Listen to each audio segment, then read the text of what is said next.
All right, everybody. Well, welcome to our show. This is John Watts, and this is the Legalese show that Stephen Palmieri and I try to do every couple of weeks. And unfortunately, we haven't been able to do that recently. And today, Stephen is out. And so you'll be stuck with me today. But I will be here to try to answer any of your questions about consumer related issues. Specifically, most of our questions tend to revolve around credit reports, the Fair Credit Reporting Act, the Fair Debt Collection Practices Act, just dealing with debt collectors, debt collection lawsuits. So, if you have any questions, you should be able to type those into the comments.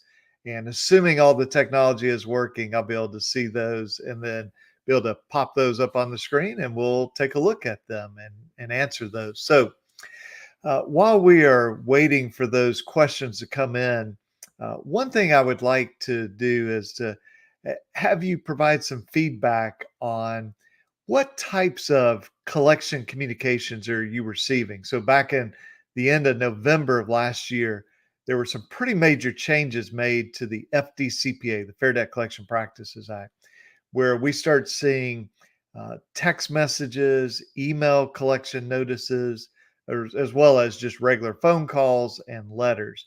Now, there were certainly debt collectors sending collection emails and collection texts before the change, but now we're seeing it more. But I'm curious, are you seeing that? So I know we have consumers on here, we have folks in the credit repair space. So I'm curious if either you personally or your clients or customers are seeing specifically email collection notices and text messages from collectors.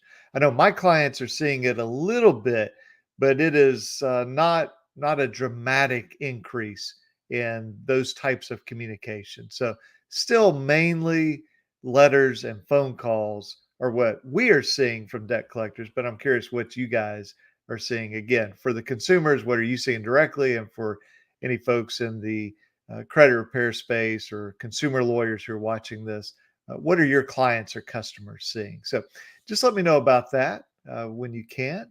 And before we get started on the questions, let me just sort of switching gears a little bit to some credit reports. Let me share my screen here and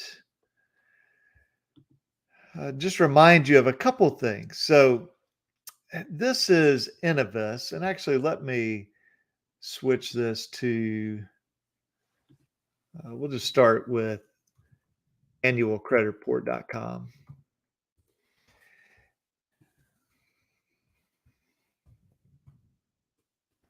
So this is where we always recommend starting with in terms of getting your credit reports is annualcreditreport.com. This would be Equifax, Experian, Transunion. And you click this red button, request your free credit reports. And then you go through these 3 steps. The key is make sure you save or print your reports to PDF.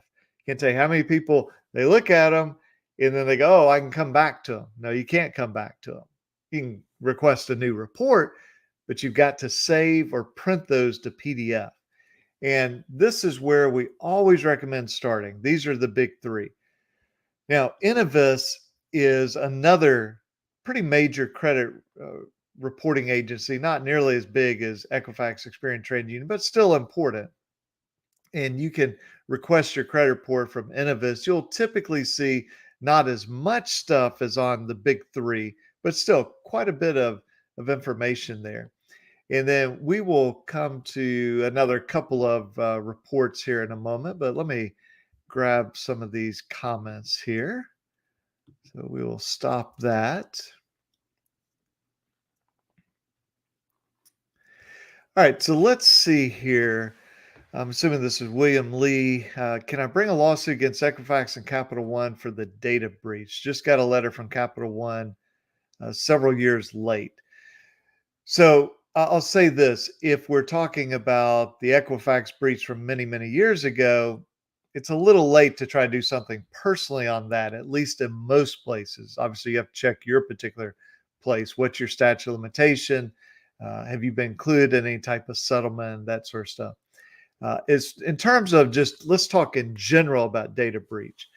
Different states have different standards on that. And there's kind of a couple ways to look at these. One is, has the law been violated such that you can sue for it? Okay. And again, that can depend on what state you're in.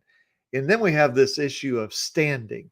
And this is, well, it can come up in state courts, primarily in federal court, where it's the idea that you have to show that you have a concrete injury to be able to get into federal court. And so, again, different courts in different states are going to interpret that differently. In other words, it might be enough to say your data was possibly accessed or your data was definitely accessed. Other courts may say, no, no, you have to show actual identity theft. Somebody tried to open an account in your name, they tried to access your credit report, something more than just you were one of 5 or 10 or 20 million people.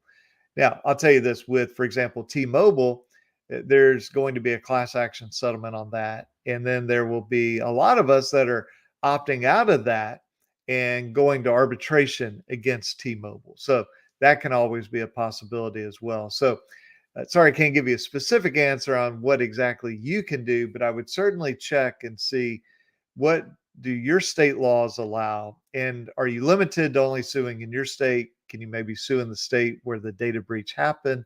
And so definitely get with the consumer lawyer in your state and maybe another state as well. So very good question here. And let's see. First I'm seeing on Facebook. Hey, I'm glad that we're able to connect. Let me see if I can.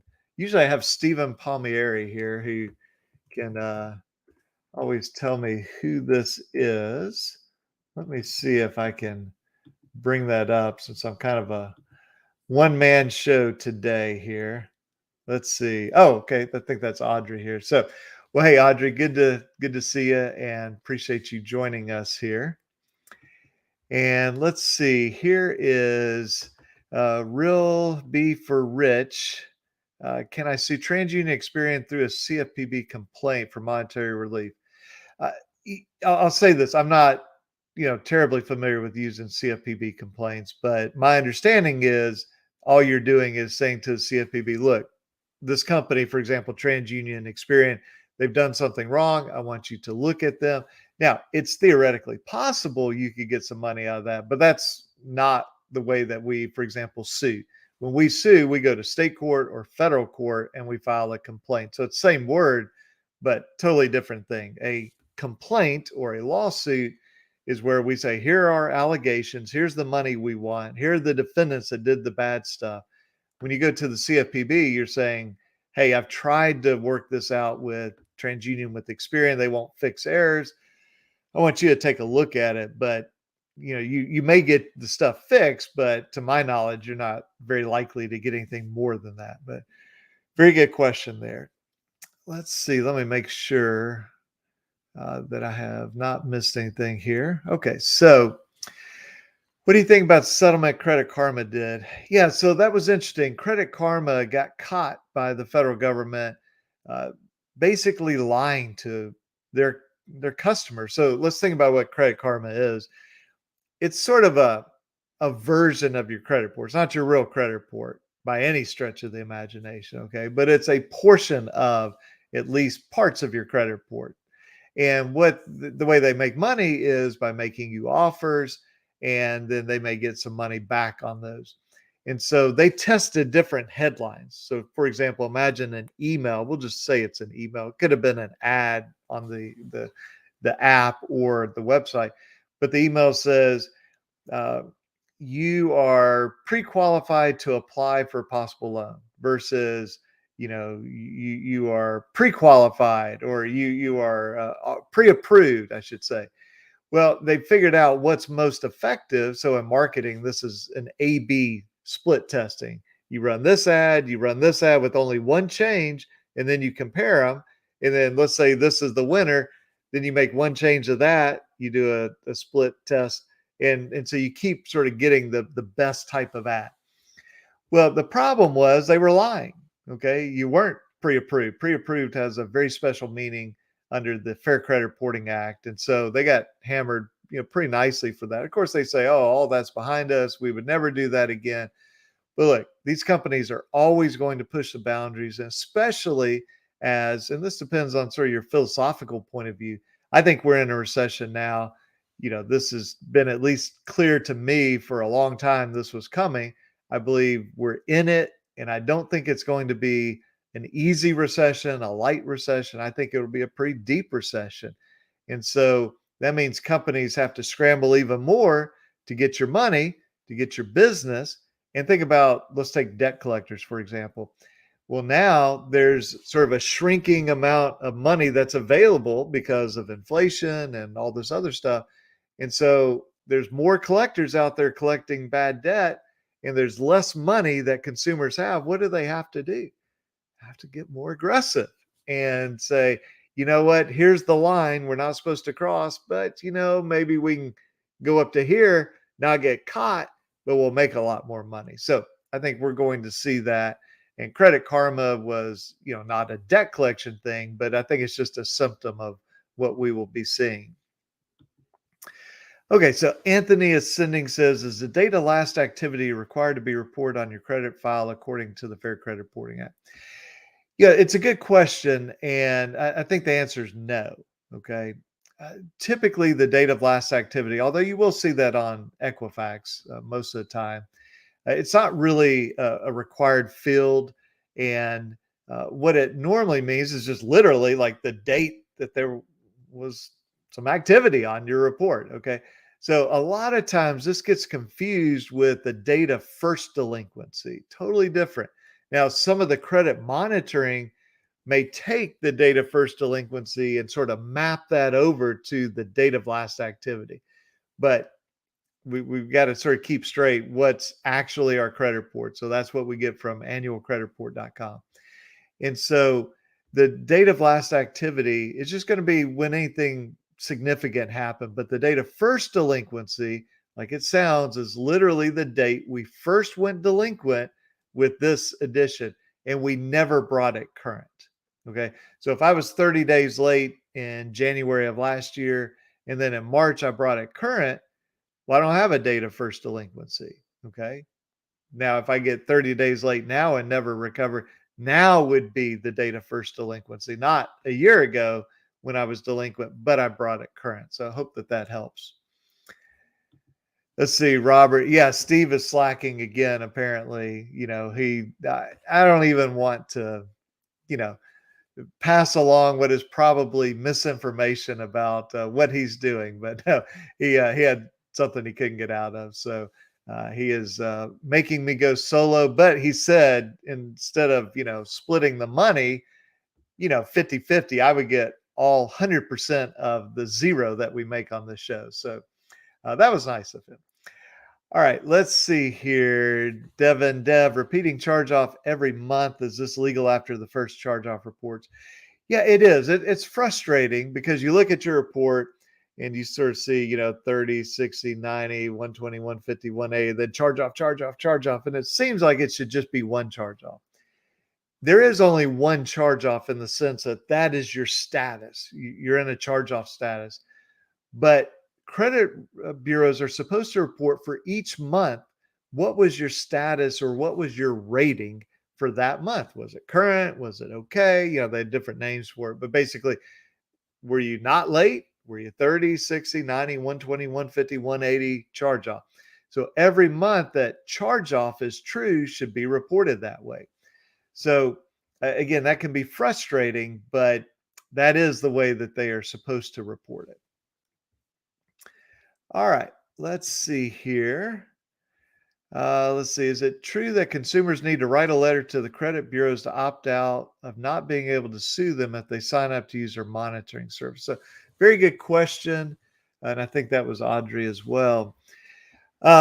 So, Audrey, what we're talking about here is if you sign up like at Experian.com, maybe myequifax.com for a TransUnion type product, you have to check because there may be an arbitration agreement in there. So what does that mean? Well, an arbitration agreement just says that you agree, instead of going to a judge and a jury, you go to an arbitrator, which is usually, but not always, usually a retired judge, almost always a lawyer. And you may get one or you may get a panel of three, depending on how it is. And you conduct your case in front of that arbitrator or those arbitrators. And you could think of them as like they're the judge and the jury. Okay. Just like we could have what's called a bench trial, which is a trial in front of a court where there's no jury. So the judge is deciding, keep this evidence, exclude that evidence. And then at the end, the judge will decide, well, here's who's right, who's wrong. If the plaintiff, the one that brings the suit, is right, here's the amount of damages. And so arbitration, same thing, except you're not in the courtroom. Okay. So some of these products that, particularly if you pay for them, okay, but again, they can change this every single day. Okay. Where you may, in the terms of agreement, say, I agree to arbitrate. And usually there is an opt-out provision. And it'll say, if you desire to opt out of this, then you can do so in these 2 or 3 ways. It may be writing a letter, it may be sending an email, it may be clicking a button somewhere. Again, all this can change. And this is a very fluid thing. And we'll talk sort of the theory behind this arbitration. So if you don't want to be bound by that, then yes, you need to opt out, whatever the mechanism they say to opt out is. And then you want to have absolute proof that you did that. So if it's sending a letter, send it certified. Make sure you get the receipt back, the signature back. If it's an email, make sure there's a confirmation back. If it's going to a certain website and clicking a button, record your screen, just like we're recording our screen right now. You can do a Zoom with yourself. Okay. Probably all of us have Zoom. Just go to the website, start the Zoom, share your screen. It can just be one person on a Zoom, record your screen so that there's absolute proof that you did whatever it is that they say to do to opt out. Now, take a step back. What's the theory behind arbitration? Theory behind arbitration from the business's point of view is that this will prevent class actions. Okay, so you can't have one person suing me for 10,000 people. And 2, it will be quicker and it may even be cheaper. Okay. Now, it's really not cheaper. Okay. But that's sort of the way this has been pitched. But the major arbitration groups, so we've got AAA, American Arbitration Association, and JAMS, JAMS. They have consumer rules that typically say the consumer at most will pay 150, 250 bucks.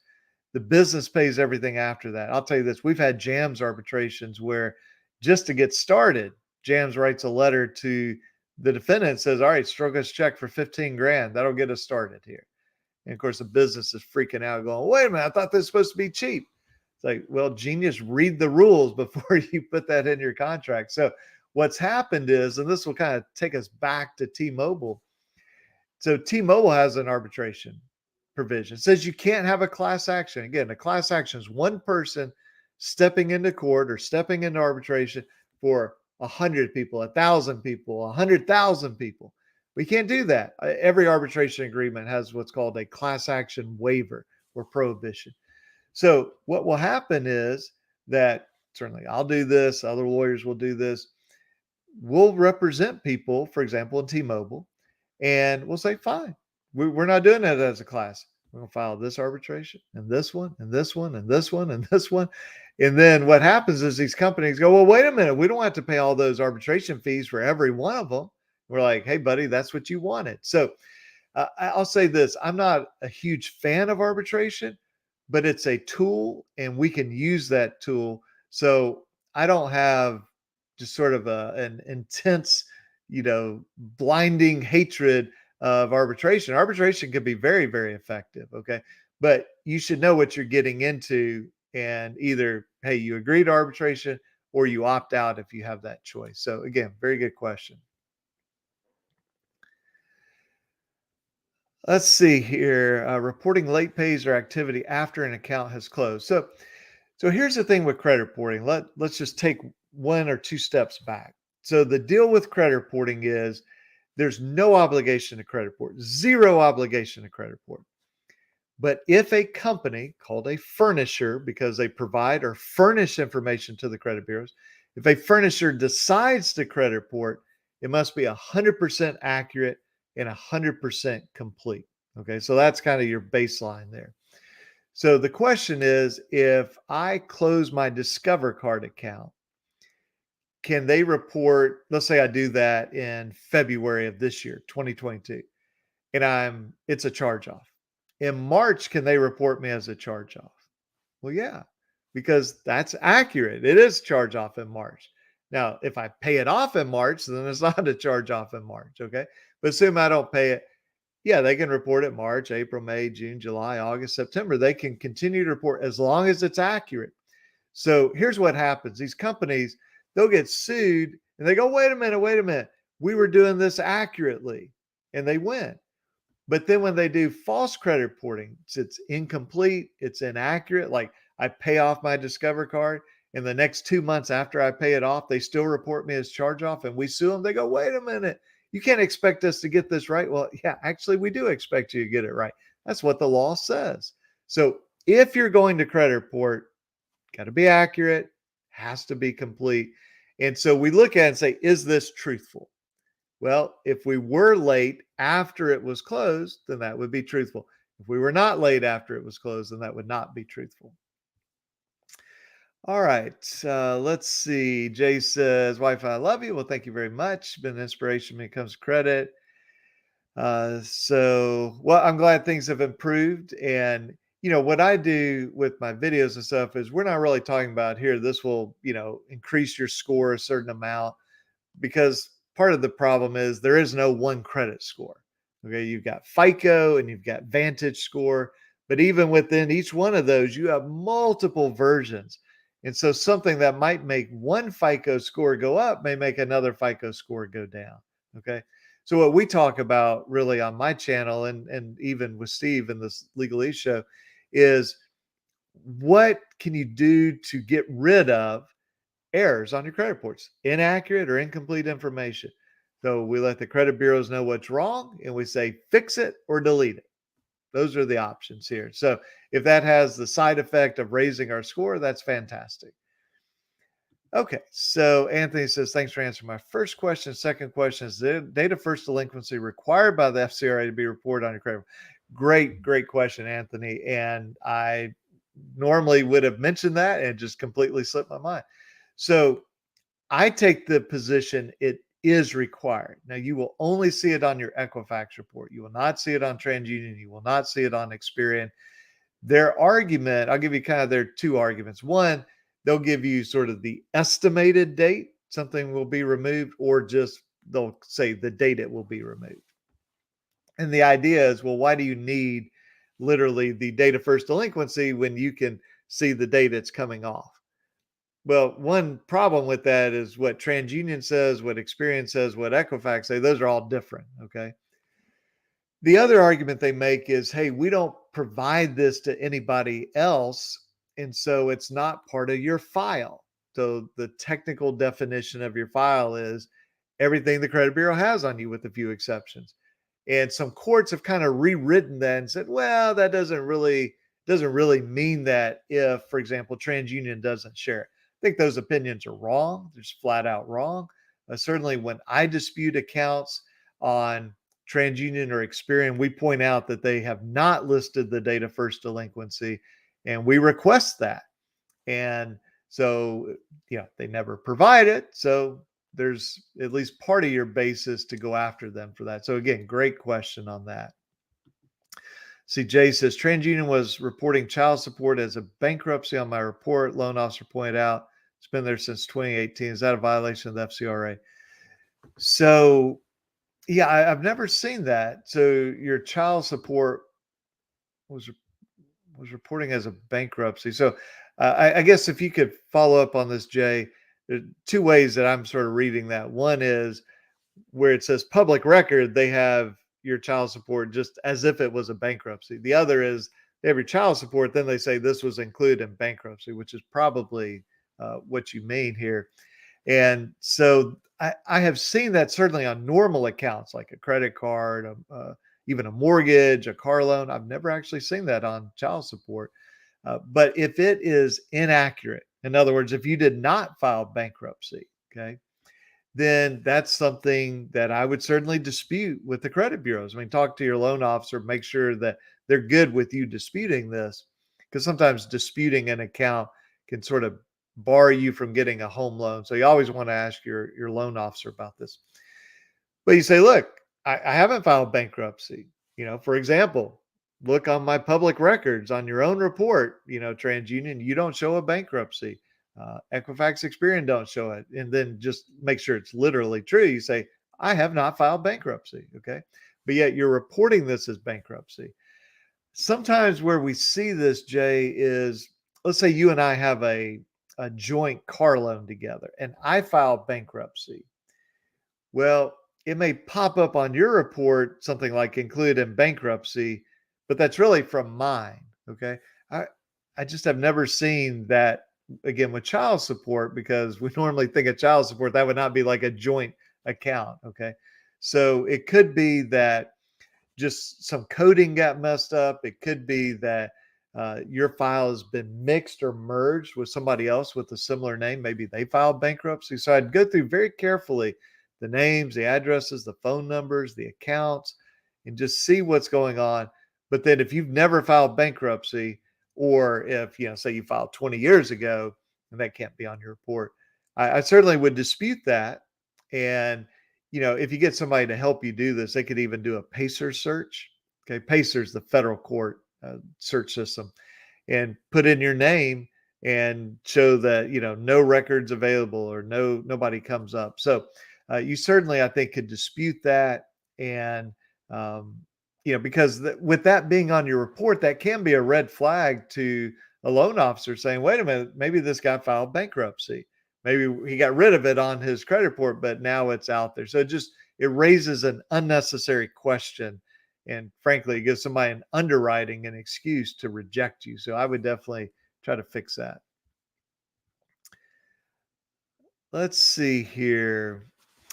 Everything Gadget says, hey, thanks for taking time to answer questions. I'm reading the FCRA 1681 S2 5B. A person who furnishes information regarding a delinquent account shall notify the agency of the date of delinquency. Yeah, absolutely. So a furnisher, when they provide or furnish information to a credit bureau, they have to say, here's the date of the delinquency. Okay. And Metro 2, which is kind of the industry standard, requires that. And there's a few exceptions, like for debt buyers, if they can't find that, what they're supposed to do.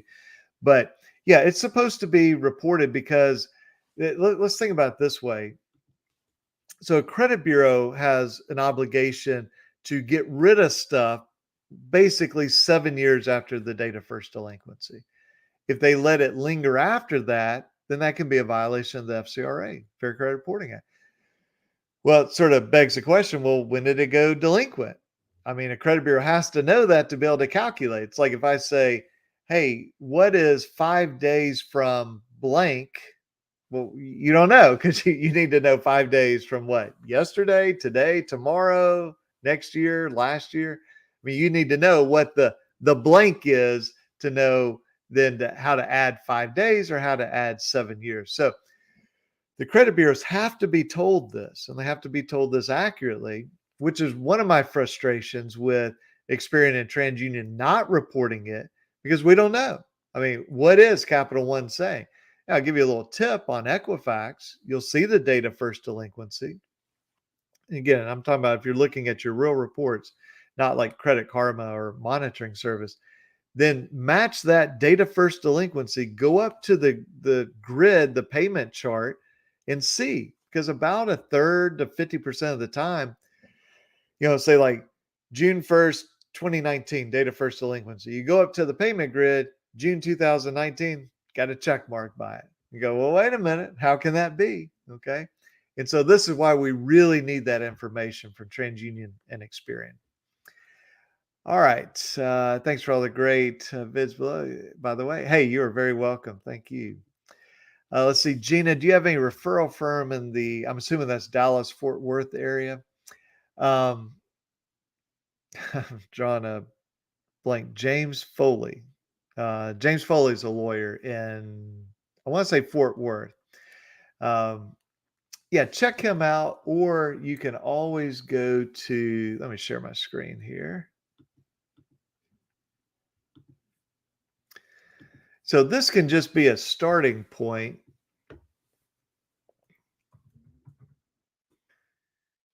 My little text expander thing is not working. All right, consumer advocates. So if you go to consumeradvocates.org, and then if you go to for consumers, find an attorney near you, and then let's just say, all right, we want Texas, and I think we can just put in like Dallas. Let's see if we can do that. And we'll say credit reporting, just sort of in general, check credit reporting. Well, let me make this. Okay, so hopefully you can see this now. So we check credit reporting and then say search, and it'll give us different lawyers here that I don't think San Antonio is 25 miles away. So you may have to put in like your actual address, but honestly, I would just look for Texas in general. And then you just go through, and here's James Foley. I know James. I know Micah Atkins. He's in Texas and Alabama, maybe Tennessee as well. But I would just go through and talk with some of these guys. There's also Bill Clanton, who has a YouTube channel. Let me see if I can pull him up. He's a good guy, knows what he's doing. Let's see here. Yeah, so Bill Clanton here, and I'll drop his link into the comments. Hopefully, you can pick up on that. And so you may want to check out him, may want to check out James Foley, or just go to that NACA, that's what we call National Association of Consumer Advocates, and see if they can help you, kind of narrow down and just ask the lawyers that appeal to you, hey, can you help me with this situation? And how does that work? So very good question. Hopefully that is helpful to you. Let me see here.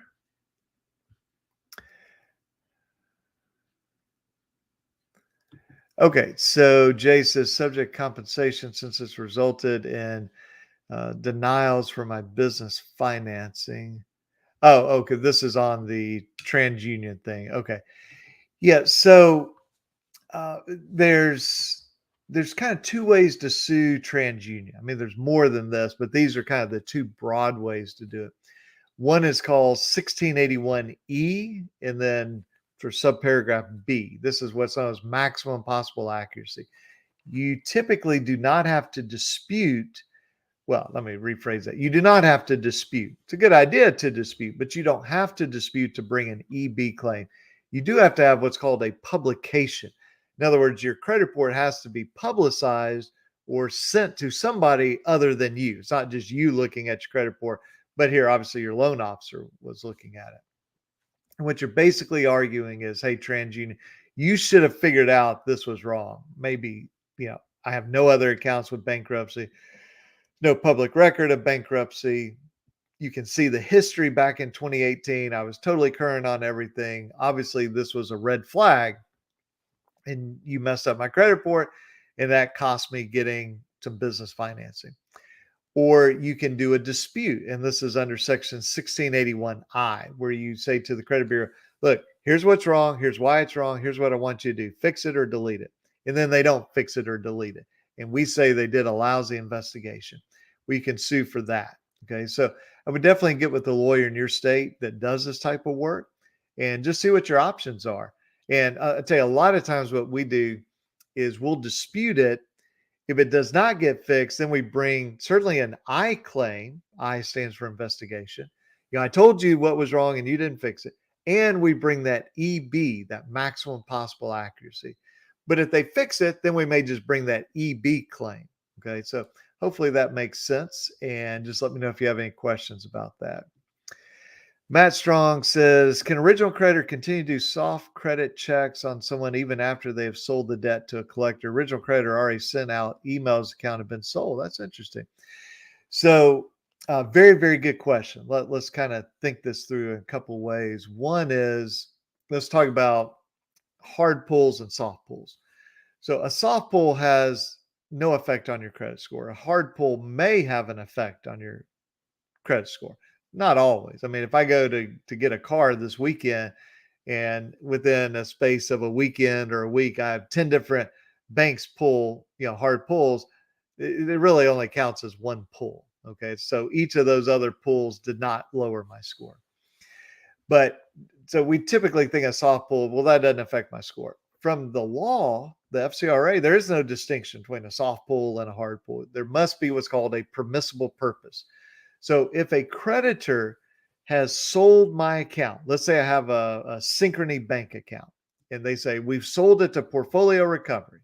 They call this a goodbye letter. Then you usually get like a hello letter from portfolio recovery. Well, if they've sold that, and then after they sold it, there's a pull on my credit report, I'm going to look at that and say, wonder why they did that.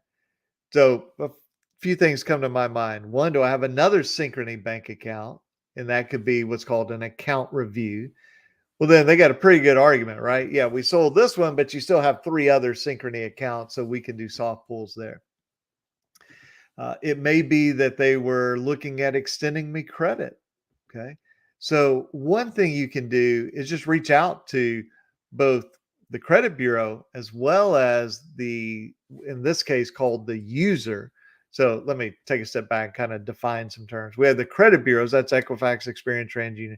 We have furnishers, those are people who provide or furnish information to the credit bureaus. Then we have users who pull credit reports to decide to do something with that information, make you a loan, make you a job offer, whatever it may be. So you could write a letter to Synchrony as a user of your credit report and say, what was your permissible purpose? There's no magic language there. You can just send them a letter. I'd send it certified and say, explain to me, why you pulled my report. I would put a copy of the page and check your other reports because they may have pulled all 3 and check and see when they did that. And say, what's confusing me is, on February 1st, you sent me a letter saying you had sold my account to portfolio recovery, but yet on June the 1st, you did a soft credit pull from each credit bureau. Why did you do that? What was your permissible purpose? Please explain. And then at the same time, you could do a dispute to the credit bureaus and say, hey, I don't think they had any basis to do this. Check and see what their permissible purpose was. If they didn't have a permissible purpose, delete this from my credit report and see what happens. And not a lot of lawyers will sue on those. I'll tell you, we sue on impermissible credit pulls. I think they're interesting because, somebody has really walked into, it'd be like walking into your house, going through your drawers, your cabinets, your file folder, sitting down at your computer and like, oh, let me see what's on your computer here. And they're like, well, we didn't take anything. Well, you don't have to take anything. You can't go rummaging through my house. Okay. And so, I mean, think about, we won't get political on this channel, but, a few weeks ago, we had some people rummaging through a house and half the nation's mad at the FBI and half the nation loves the FBI. It just depends on which candidate, this is happening to. But we typically don't like the idea of somebody without permission going through our stuff.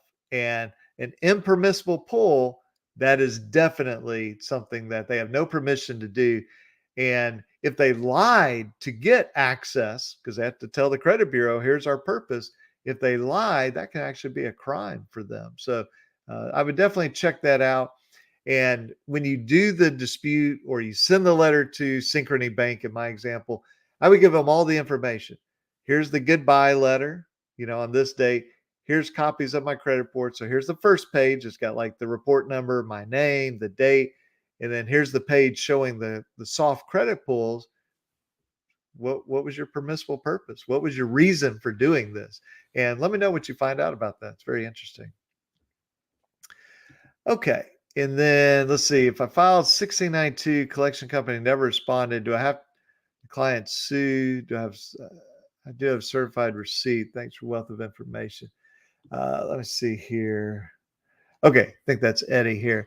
So I think, Eddie, what you're talking about is you probably sent a 1692G notice, is what I'm guessing, where you're requesting information from the debt collector.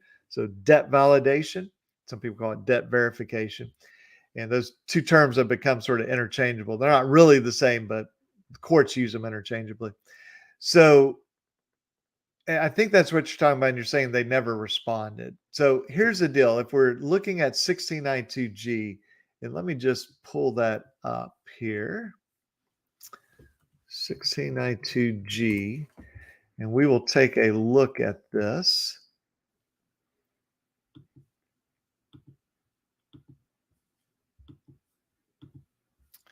So 1692G. So this is validation of debts. Let me actually make this, hopefully this will make it a little easier to see here. So within 5 days after initial communication, you're supposed to get this letter from the debt collector that then tells you you have 30 days to request verification of the debt. And if you do it within that 30-day time period, the collector has several options. Number one is they can do nothing, absolutely nothing. They don't have to respond. They just can't collect until they respond. Number two, they could send you the information requested, and then they can start collecting again. Or number three, they can just get rid of the debt. Okay. Now, what if you send this outside that 30-day window? Well, then there's really no obligation for them to respond. Typically, they will, but they don't have to. I would just point out if you've sent something that says, I dispute this debt, and a lot of times that's done so it'll say, I dispute this debt and I want you to validate it or verify it. Keep in mind 1692E and then subsection 8 here. Let me just get that highlighted for you. So communicating or threatening to communicate to any person credit information which is known or should be known to be false. Now, if it just stopped there, we wouldn't necessarily know that disputed was important, but they give us the example, including the failure to communicate that a disputed debt is disputed. So if you tell in your debt validation, verification letter, whatever you want to call it, to the collector, hey, I dispute this debt. And if you ask them for information, maybe they have to give you the information, maybe they don't. But if you tell them it's disputed, then when they update your credit report, courts are pretty consistent about this. There's no obligation to update, but if they do update, so it's on my credit report, I send this validation letter, and then after that they update, they don't mark it as disputed, then they have violated section 1692E8. So I hope that is helpful to you. All right, let's see what else we have. Let's see. Everything Gadget. Have any recommended firms in the Atlanta area? Actually, I do. I have a great lawyer there that he and I work on a lot of cases together. Matter of fact, I think I'm supposed to call him right after this is over, and we're talking about some FCRA cases, Fair Credit Reporting Act cases we'll be doing together. So he does those. He does FDCPA. It's sued hundreds and hundreds of collectors. Just a ton of arbitrations, and then he defends just a tremendous number of people who are sued by debt collectors in Georgia. And his name is Steve Koval. If you want to, just reach out to me, and just, if you want to send me an email or contact me through my website, alabamaconsumer.com, and just say, hey, would you share my information with Steve and have him give me a call, and he'll be happy to do that. Great guy. All right. So let's see here. We've got Audrey here. Is it legal for a creditor to only report up to 90 days before adding a charge? It's a really good question, Audrey. I can't tell you with absolute certainty on that. I can tell you the more traditional pattern is you go 30, 60, 90, 120, sometimes directly a charge off, but usually 120, 150, 180. Now, you won't always see that on all credit reports. But I do see more like installment loans, maybe a car loan, maybe just like what is opportunity finance, or those lending tree, lending club type things, where it may go 30, 60, boom, charge off. My understanding is on those, the requirements are really kind of the maximum. So here's what I mean by that. If you go 6 months without paying, really the accounting rules require it to be noted as a charge off. I don't think there's any prohibition about doing it sooner. In other words, imagine if I'm current on my car loan and I write a letter to the car company and say, I'm never paying you again. I mean, I'm not ever paying you again, no matter what. Goodbye. Well, I think they could at that point say, well, we're obviously not expecting to collect this money anymore. We mark that as a charge off. So, but I don't know that for certain. And it's so rare that I see it. I've never had that. Let me say it this way. I see it every now and then, but I've never had that be sort of the central issue of a lawsuit. It may have been in a lawsuit, but there were a bunch of other things, and we never really got into that. It's just the credit bureau saying, "Okay, what do you want to do to settle this, and what do we need to delete? How do we make this right?" So we never really got into the details of was that proper to go 30, 60, 90, boom, charge off. Okay. Let's see. Jay says, never filed bankruptcy. Listed as a public records, code as a bankruptcy. Yeah, it's really weird. I would definitely look at your actual reports. Okay. So pull them from annualcreditreport.com. Sometimes what the loan officer pulls, that data sometimes can get a little scrambled. They're getting that from, it's typically called like a tri-merge, like three, but it's also a reseller of information. I have seen those get all sort of jacked up on their data. So it may not be TransUnion's fault. It may be the reseller's fault. Okay. But I would definitely pull your actual reports. Now, I want to say this was TransUnion, but still, I'd pull all three just to make sure, and then have your loan officer give you whatever he was looking at that shows this as a bankruptcy, and then I would go from there. Let's see here. Got Jamie reached out to office several times, left messages, never got a call return. So you should have gotten a call back. I apologize you didn't get that. I will say this: we have been just absolutely slammed, and I can't even tell you how many trials. I actually had a trial this morning. Came home, I dislike wearing a suit, so that's why I'm not wearing one today. But we've had just an unbelievable number of trials. So I apologize that we did not get back with you. As far as Illinois, um, again, I'm drawing a blank on the guy's name, but I would go earlier in the video. I talked about NACA, National Association of Consumer Advocates, and let me grab that link, and I will put that in the comments here. So hopefully this will pop up. And if you go to find an attorney, so I would just start there, and or you can send me an email directly, and I'll see that. And I've got a guy we've chatted, and he's in Chicago. I just can't give you his full contact information right now. All right, let's see. We got being sued by Midland Credit, filed a response 3 weeks ago, mailed my response to Zarzar. So Zarzar, it's a Zarzar and Schwartz, one of the maybe the largest purely Alabama or almost purely Alabama collection firm. They file like 99% of the Midland cases in Alabama. Haven't heard anything. I live in Alabama. Do I need to call the office? So here's what I would do is you could do a couple things. One, you could call the clerk's office, make sure they got your response. Okay, that um, when you say you filed it, I don't know if you physically went to the courthouse to file it or if you mailed it. If you physically filed it, then Zarzar should get that electronically. You still have an obligation, in my view, to mail them, which you did. But first, you want to make sure that the clerk's office has your answer recorded, that you did file an answer. And then the next step is typically you'll hear from Zarzar. They'll send you a letter. They'll say something like, hey, we saw you filed an answer. Here's some proof. Do you want to work things out?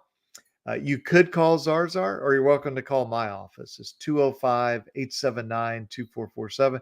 Just ask for Carolyn. She'll look up your case, and then we can talk to you about that. Uh, if you don't do anything, the next step should be, although it can depend on what county you're in, you normally would have already received a trial notice date. So typically in Alabama, we have the filing of the lawsuit, and then we have the response or the answer. And then for most judges, it's like, boom, the next day they set it for trial, unless you're in what's called circuit court, which those are pretty rare for Midland. But if it's small claims or district court, you're normally set for trial in 3-4 weeks. Okay. So it's a little surprising you haven't gotten that. So if you want to just deal directly with the clerk's office, call them. Hey guys, did you get my answer?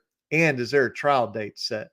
Because they may have sent you out a little notice, so it could be something like, uh, this is folded in half. It may be like, folded again, like that size, and you just sort of tear off the top and it'll say, oh, here's your trial date. So that's not going to come certified. They're not going to hand deliver that to you. So sometimes people miss that. They miss their trial date and they lose. So you want to know, did the clerk's office get your answer? And have they set a trial date? Or again, you can call my office, just ask for Carolyn. She'll look up your case. You can, see everything on there. And then you can take that information and use it however you need to use it. Let's see, Jay, last one. Thanks again, John. Do you have any consumer protection attorney connection in Wisconsin? After a validation of debt letter was sent to collector, they sent me an itemized detail of medical records without a medical release form. Yeah, that gets a little complicated. I'll say this. There's sort of a lot of people out there talking about how if you get any information from a medical debt collector, that violates HIPAA. Maybe it does, maybe it doesn't. There's no cause of action. You typically can't sue for violating HIPAA. What I would do is go to that same website that we popped up before. Let's see. Oops, I was sharing it. I didn't realize that. Just go back here to consumeradvocates.org/find an attorney/ and look in Wisconsin and just talk to some people. You probably want to select down here practice areas. Definitely we want collection. Let me see here, debt collection. I don't know if there's one specifically for medical debt. I don't think there is.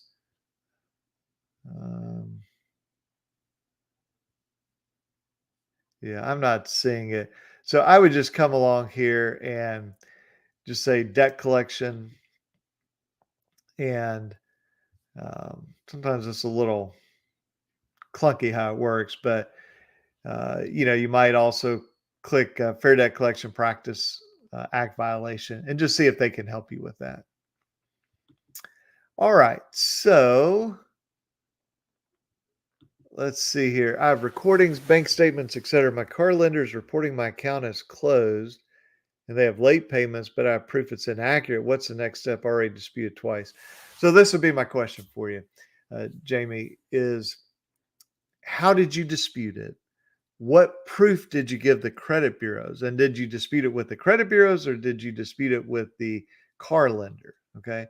Because unfortunately, in most places, disputing it just directly with the car lender is not going to be particularly helpful. I mean, it doesn't hurt you, but you have to go through the credit bureaus. And I'll just tell you my philosophy. This is from suing the credit bureaus and suing the furnishers for over 20 years now. We want to clearly identify to the credit bureau, here's who I am, here's the account at issue. I think it's helpful to include copies of the credit reports. You can circle the account, circle the stuff that's wrong, and then explain to them very clearly what's wrong. And if you have proof, attach that proof and reference it. In other words, you want to make it so easy that anybody that reads that collection letter, along with all the enclosures or attachments, says, come on, guys, there's no doubt that this is false credit reporting. What'd you do? That's what you want the judge to say when you sue. So sometimes what we see is people will just say, I challenge the late reporting because it's inaccurate. I mean, really all the credit bureau can do is go to the car lender and say, is this accurate? Car lender says, yep. Okay. And that's really all there is to it. So you can think of it this way. The more information that you have, the greater the obligation is for somebody investigating. Okay. So the more information you provide, the more details, the greater that obligation is for the credit bureau and for the furnisher to investigate. So let me give you an example. Let's say that I have a collection account that says $500 and it's unpaid. And I dispute that and say it's paid. Okay, well, what is the credit bureau supposed to do? Well, they're supposed to go to the debt collector and say, John Watts says it's paid. Was it really paid? But honestly, the credit bureau doesn't know. Okay, so if the debt collector responds back, says it wasn't paid, I mean, there's not much Equifax, Experian, TransUnion can do. But what if instead of just saying it's been paid, I say it's been paid, and here's a copy of my check, here's a bill from the collector, or here's a letter from the collector, or here's a letter from the creditor thanking me for paying this off. Well, now that obligation for the credit bureau gets much, much broader, and for the furnisher gets much broader. Okay. Now, you could also think about it this way. Well, let me take a step back. The Fair Credit Reporting Act is not what we call strict liability like the FDCPA is. Basically, they violate the law, boom, they get hammered. With the Fair Credit Reporting Act, it's negligence based. Okay, so same thing as like driving a car and there's a crash, and we say, well, the other person was at fault. We say they were negligent. So, what does negligence mean? It's the failure to use reasonable care under the circumstances. Well, what does that mean? That means whatever a reasonable person would have done under those circumstances, that's our test to see whether this defendant who you sued was negligent or not negligent. So, I do consumer work, but we also do a lot of personal injury work, car wrecks, truck wrecks, railroad crashes, those types of things. So think about this. If you're driving down the interstate at 70 miles an hour, 65 miles an hour, are you negligent? Well, you really can't know. That's just sort of this abstract question, right? What if I say it's 2 o'clock in the afternoon, the sun's behind you, it's flat, level, no clouds, no traffic, straight interstate? Well, yeah, it sounds fine what you're doing. What if I say it's 2 a.m, there's a ton of fog, a ton of ice, there's thunderstorms. I don't know how those are happening at the same time, but just imagine it happening at the same time. Your lights on your car have gone out, and you've heard on a radio or somebody's called you and told you that 3 school buses have crashed ahead of you, and all the school children are just wandering around on the road dazed. And you're like, yeah, I'm just driving 70 miles an hour. Yeah, that's not reasonable, okay? Because the amount of information you have says, hey, the amount of care I have to provide is greater. My obligation is greater. So the more specific information we give to the credit bureaus, to the furnishers, the greater their obligation is. So give you an example, lawsuits we've been filing for a very long time. We're always filing these. Is our client gets sued, the case gets dismissed with prejudice, which is an adjudication on the merits, just means we won, okay? And so then we go to the credit bureaus and we say, hey, Midland or Portfolio or LVNV or some other debt collector sued me. I won. Get off my credit report. Here's a copy of the lawsuit. Let me show you can match up the account. Here's the order dismissing with prejudice. You can call the court. You can call the collection lawyer. And they just ignore all that and keep it. Well, see, they got a problem because they had all that information. So they have a huge obligation to investigate. Okay. But if I just say that Midland account's wrong, there's just not much obligation. So again, I kind of went on a little bit of a rant there, but just what I would say to you is make sure that you've made it so crystal clear that anybody, particularly a judge, reading your letter, okay, or if you did it online, you got to have proof of what you said, exactly what you said online, what you included as attachments. I suggest using Loom, Loom, or again, like I said before, just do a Zoom, share your screen, and record yourself uploading and what you type in online. But I prefer certified mail. But however it is, you want the judge reading that to go, wow, it's pretty simple.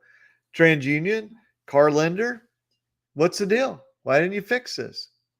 Then you want them squirming, okay? But if your letter is just, I don't recognize this account, or, it's wrong, I wasn't late, then the judge is going to be more of looking to you to squirm than the other side. So we want to give them a lot of information so that it's very challenging. If you've done that, or if you have questions about that, I would just get with the lawyer in your state. I can't remember if you said you're in Alabama or not. I think you're in another state. get with the lawyer there, or again, just reach out directly to me by email, and I'll give you some contact information. Okay, so we got a little bit more time here. Let's see. You got you live, Southampton, New York. You have any good lawyers for New York? Yeah, let me. I mean, I would always recommend using that NACA, but let me also um, give you another lawyer and just make sure I have the right website here. Yeah. So Rachel is a litigator. Now, this website is more focused on um, DWI type defense. She may have one that's more consumer related, but what she has is a ton of trial experience, which is very valuable. And she's knowledgeable about the FCRA, Fair Credit Reporting Act. And so Rachel is a very good person. I met her at some conferences. We've done a lot of Zooms together. Great person. I would reach out to her. Let me put her website in here. And certainly a lot of lawyers in New York, but I would start with Rachel. You can also use that um, NACA website that I mentioned before, and that can help you find some people. But if it was me, I'd start with Rachel. Let's see, Gina, thanks so much. You're very welcome. I see, Jamie, they fixed it, but still put inaccurate information back against a second time violating after proof. What's my next step? Lawyer, CFPB. So, okay, this can be frustrating. And I'll give you sort of a couple of ways to handle it. One way is you dispute it and they fix everything you dispute, and then they add new stuff that's wrong. So, again, very frustrating. The other is they fix it and then they put the bad stuff back on there, the exact stuff that you had disputed that they deleted. The second scenario, really both of them, you typically can sue under Section 1681 EB. That's maximum accuracy. So let me pull that up just to show you. So we will pull up Section 1681E. And so the title is compliance.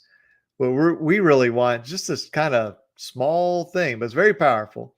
Whenever a consumer reporting agency prepares a consumer report, it shall follow reasonable procedures to assure maximum possible accuracy of the information concerning the individual about whom the report relates.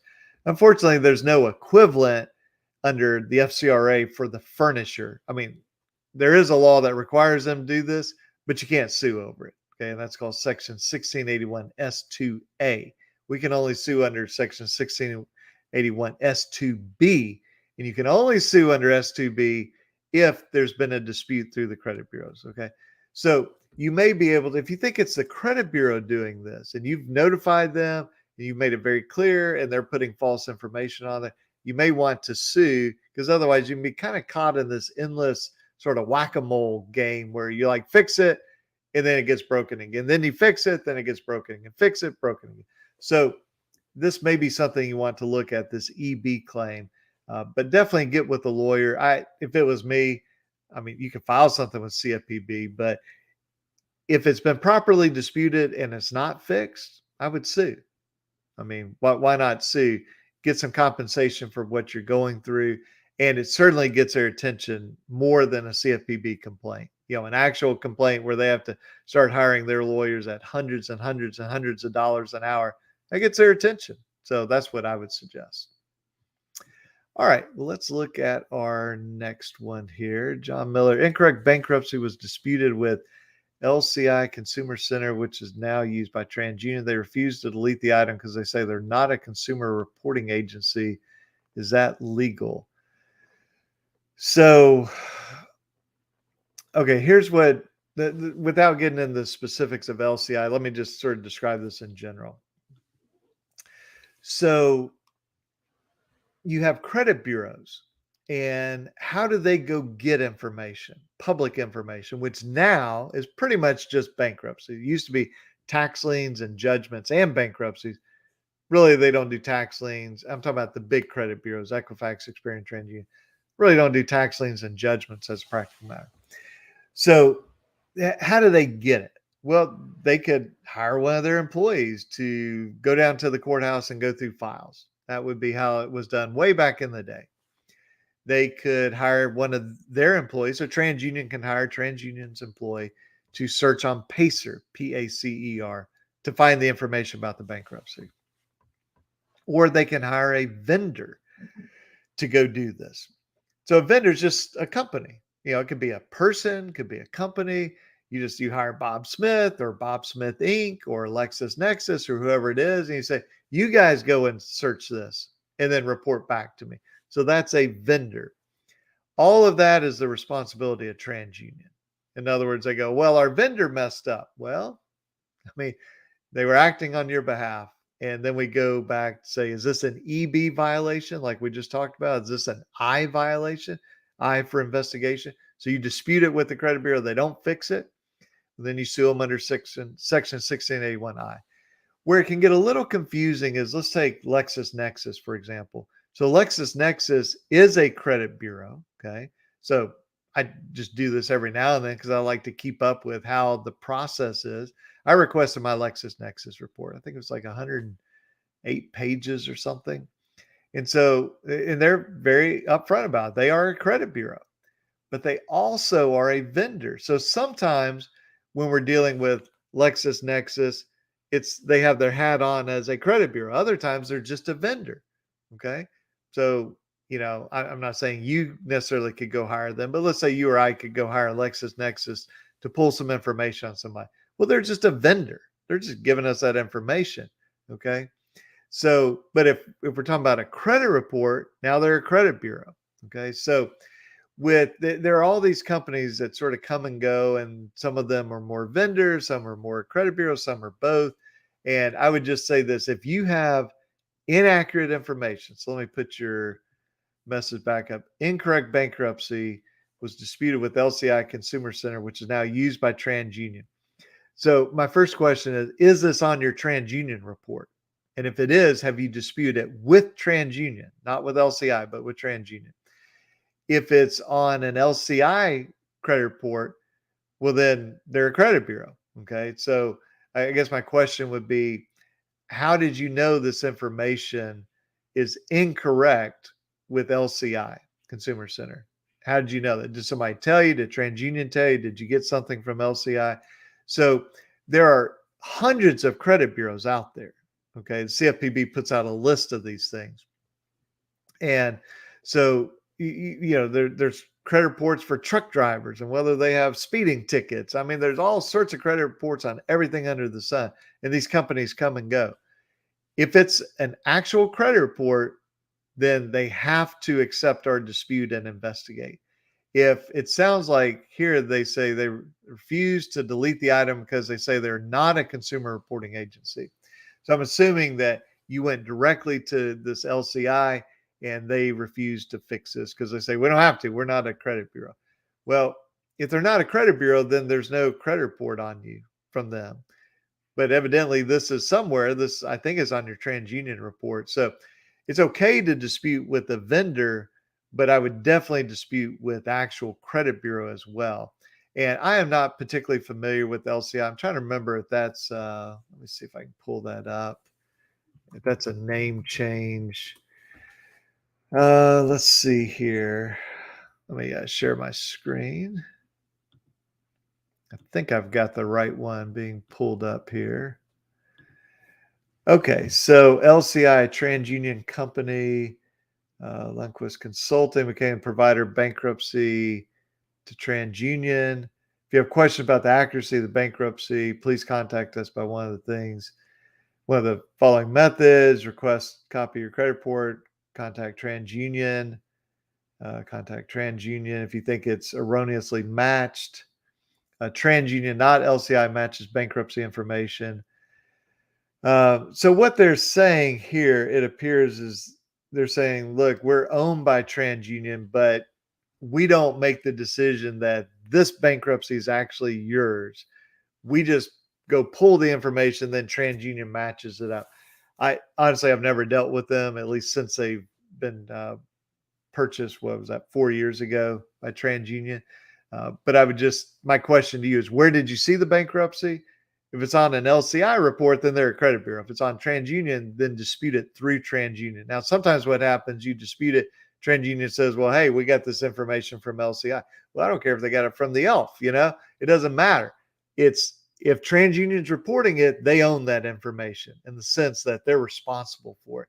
So if they use a vendor, that's their problem. It still has to be correct. Okay. There's no lower standard if you use a vendor. So I would definitely challenge that with TransUnion. Okay. So let's see. So Audrey says, have Tennessee. Blaine Dixon's a lawyer that we work with in Tennessee. Great guy. Can you also add Texas to your T team of practice areas? Well, maybe one day, but right now, I think we probably have enough on our plates. But thank you for the kind words there. And oh my goodness, this. Let me see here. For some reason, he's not showing up in my feed that I can put on there. But anyway, Steve Palmieri popped up in a comment here and says, hey, so he's off loafing while we're working here. So got to hassle him about that. Okay, so let's see here what our next comment is. What the date of last payment's wrong on all three bureaus, and also the high credit is wrong on all three. Is that grounds for deletion? It's repo from 3 years ago from Santander. Well, I would say this. Any information that's wrong, it's inaccurate, incomplete, you should dispute it, explain why it's wrong. You can do that by showing internally, hey, on January 2019, Equifax, you said I was current. Experian, you said I was 30. TransUnion, you said I was 60 days late. It can't be all three, right? I mean, it might be all three are wrong, but not all three can be right. So what's the deal? And you may also have proof of these that they're wrong, proof on the high credit. And the credit bureau, when they get your dispute, if it's a proper dispute and you've identified the account, identified the errors, then the credit bureaus really have, well, I'll say this, I guess they have 4 responses. One, they can say it's frivolous, but they better be right about that because they're not investigating, and that can be a huge problem for them. And I guess maybe another option is they can just ignore it, and then you can sue them as long as you had a valid dispute. But the 3 real options they have are they can just delete the account. Now, deleting the account does not make the debt go away. It just makes credit reporting go away. Second option is they can verify the account and fix it and say, hey, look, we checked on this, we verified it, we fixed any errors, and it's now staying. Or third, they can not delete it, not fix it. And what they're saying is, please sue us. We want to delete it and pay you money. Okay, give it the lawyer that does this type of work. So that would be my suggestion. Let's see, accuracies all over the account, disputed, they keep updating. Every time I dispute the update, they don't even say it's in dispute. I know they don't investigate. Yeah, I would just make sure, Eric, what we've talked about in this live is being really, really, really specific with everything that's wrong, okay? Not the sort of general, I'm not saying you did this, but I'm just saying for everybody, not general stuff like there are inaccuracies. What does that mean? Okay. Courts, they say that the obligation is so tiny. But if you give a whole lot of details, now they got an incredible amount of obligation to go investigate. And if they can't make sure it's accurate, they got to delete it. Okay. So you want to be very, very specific. Again, imagine somebody's reading this and you want it to be understandable. Honestly, I read some dispute letters. I'm like, I don't even know what language this is in. I mean, it looks like English, but they've just jumbled words together in this nonsensical way. And I know there's some theory that this tricks the computer or whatever it is. Look, to me, it's garbage. Okay. I'll just be blunt. It's garbage because I'm coming at this not from a credit repair standpoint. I'm coming at this from, we tell the credit bureaus what's wrong and they delete it, they fix it, or they get sued. And I don't want something that, a judge reading it's going, this is incomprehensible. What in the world were you saying to them? I don't want a jury reading that going, well, we don't really like Equifax, but my goodness, like nobody can decipher this letter. Okay. So we want to make it very clear, very simple, very plain. Don't worry about the length. I've had dispute letters that are 20 pages long. Take as much room as you need, attach as many documents as you need to prove it. You just want everything in that dispute letter, kind of think of it like a box, and everything that's needed to show that credit reporting is wrong is in that box. And then when they don't fix it, now a judge looking in that box, a jury looking in that box, they go, my goodness, what is wrong with Experian? What is wrong with Santander? So that would be my suggestion for you. Let's see, David Thompson, the original charge-off account past 7 years dropped from credit score. Should the debt buyer that bought that account also drop from the credit? Absolutely. So that date of first delinquency is going to be your trigger for basically the 7 years. It doesn't matter if it's sold 1,000 times in those 7 years. If it's sent out to collection 1,000 times, sold to 1,000 debt buyers, none of that changes. It all goes from that initial delinquency moving forward. So if you've reached that 7-year mark, yeah, the debt buyers should be gone. And that's why debt buyers have to tell the credit bureaus, here's the date of first delinquency. And you'll see that on Equifax. So a lot of times the original creditor, not always, but a lot of times the original creditor, once they sell a debt, supposedly, they fall off your report. They just, remove themselves from your report. But if you have maybe an old report with the original creditor on there, it's always interesting to say, okay, here's Synchrony Bank, whatever, Care Credit. Date of first delinquency, May 2018. And then a debt buyer supposedly buys it and they say date of first delinquency is January 2021. You're like, wait a minute.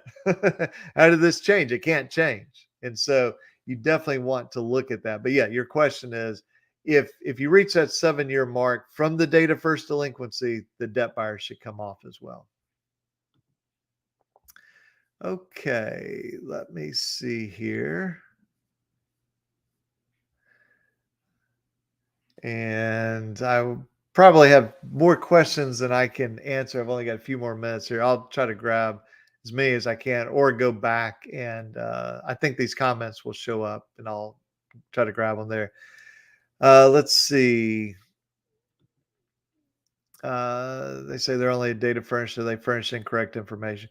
So I think we're talking about LCI. Normally, a data furnisher is somebody that's providing data based on their own experience, not just searching public records. That typically falls under a vendor. And so I've got a case on YouTube, a case discussion. I think the title is something like, what about freezing my LexisNexis account and getting rid of bankruptcies? And it kind of gets into this about, well, yeah, you may have frozen your account over here, but LexisNexis is a vendor. And so there's really nothing you do with them. It's really the credit bureau. So let's see here. We're victims of consumer fraud title, but we don't have enough money to pay for a lawyer, a concrete, factual, original paperwork.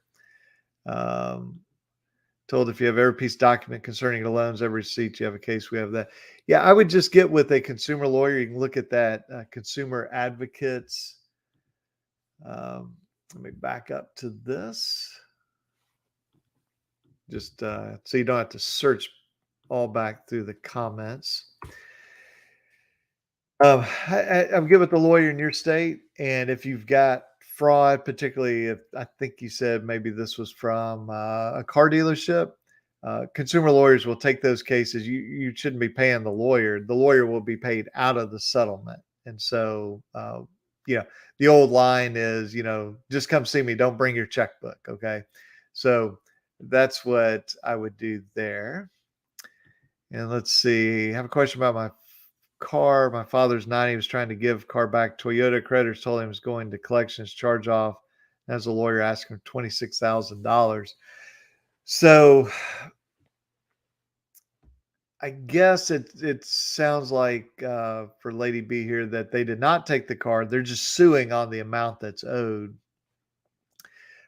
or they're claiming to sue or threatening to sue, maybe through this collector, I would definitely get with the lawyer in your father's state. I don't know if y'all are in the same state, but in your father's state, who deals with collection matters, and just give them the paperwork. I mean, that's what we always ask all of our clients. Say, look, you ever get a collection call, ever get a collection letter, like send that to us. Let's take a look at that and see if they can help you there.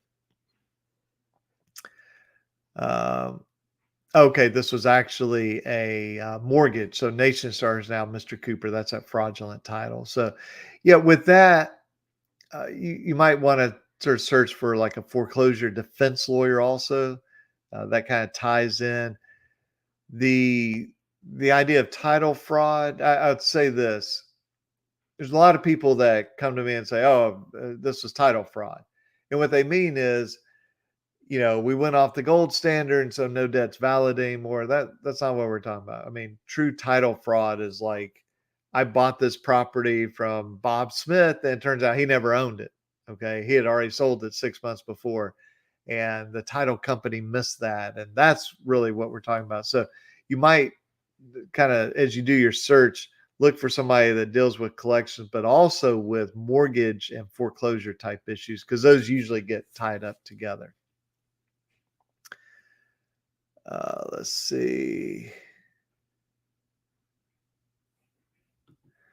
Do a video about these data furnishers, LCI consumer.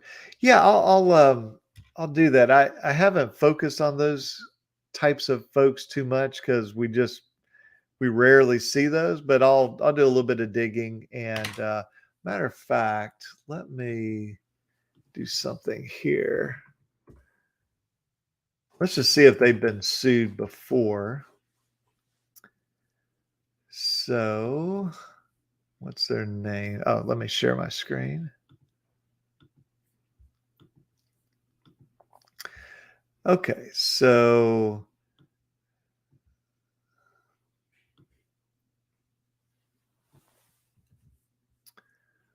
let's plug them in here and just see if we can find them.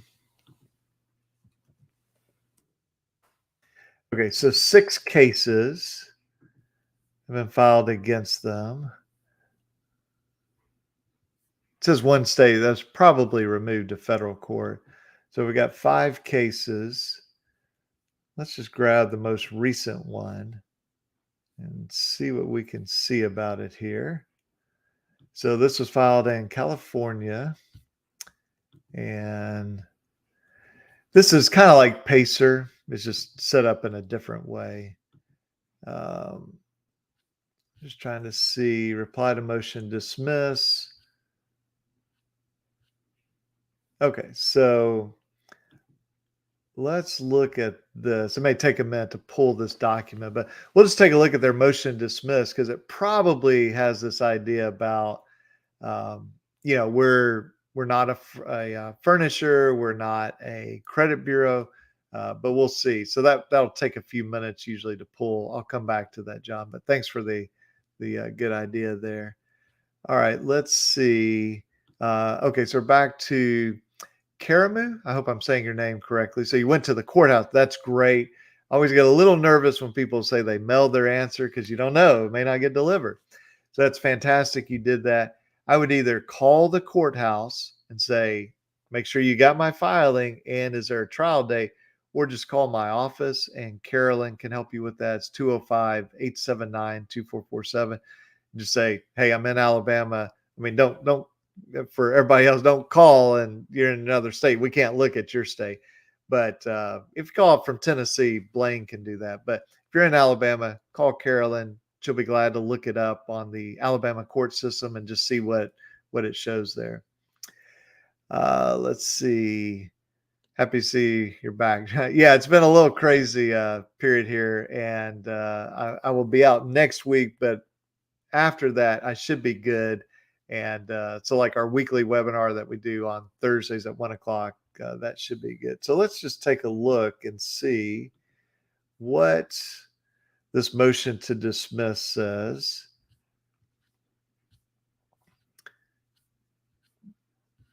All right, so bankruptcy service publicly available, blah, blah, blah. Lundquist notification of Alabama bank. Well, that's interesting. Was accurate and reasonable. Let me just kind of skip to. All right, what do we got here? So, all right, assuming for purposes of this motion only that Lundquist is a consumer reporting agency.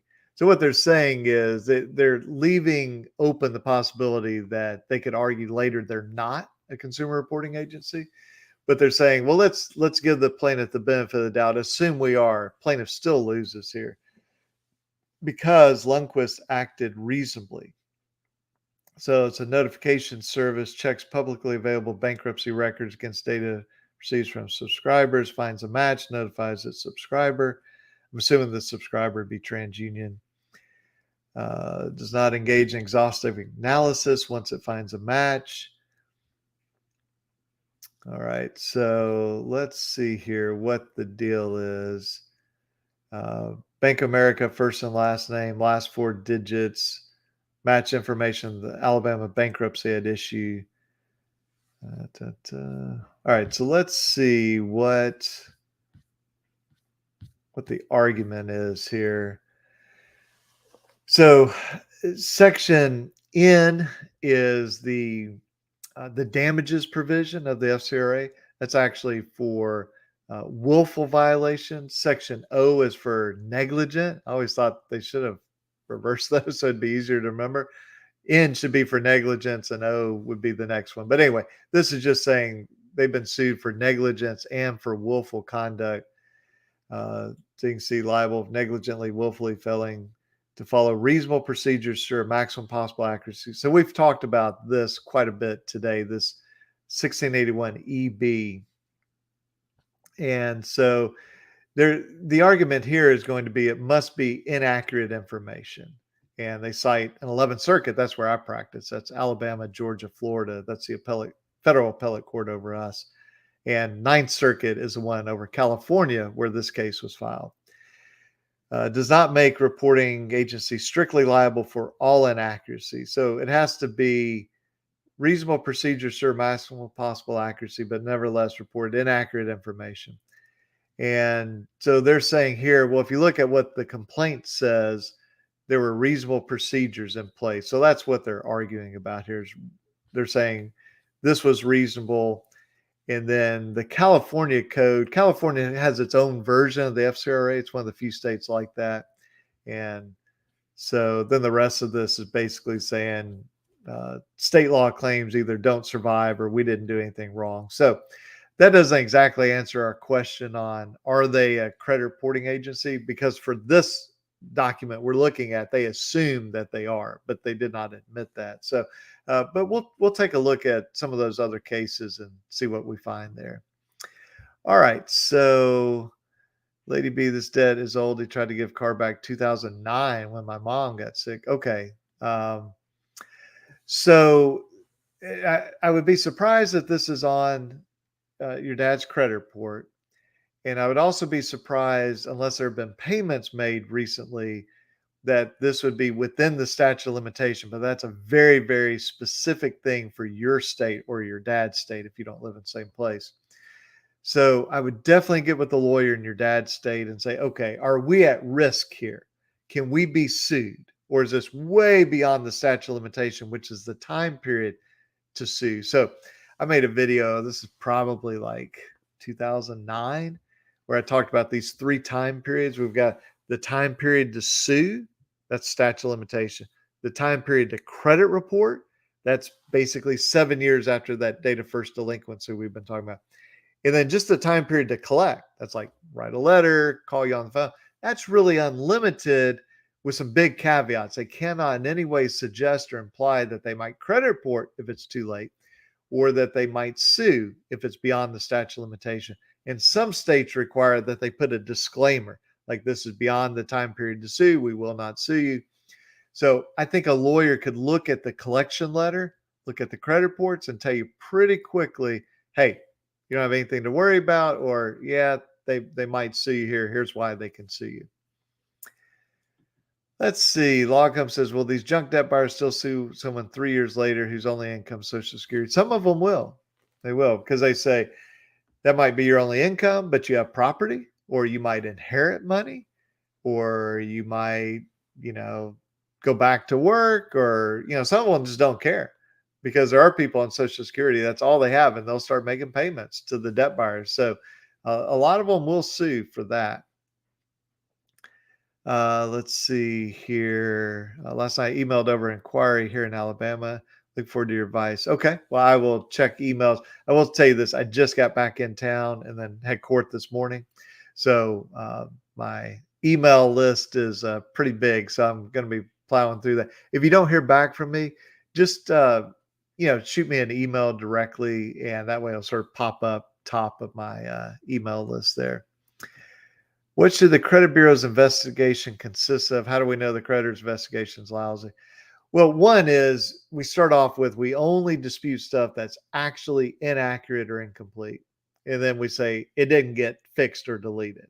Okay. So now we got to say, well, would a reasonable company have fixed this? So, for example, if I say, hey, I got sued and the court threw the case out to get this off my credit report, and I give them a copy of the lawsuit, I give them the case number, I give them the order.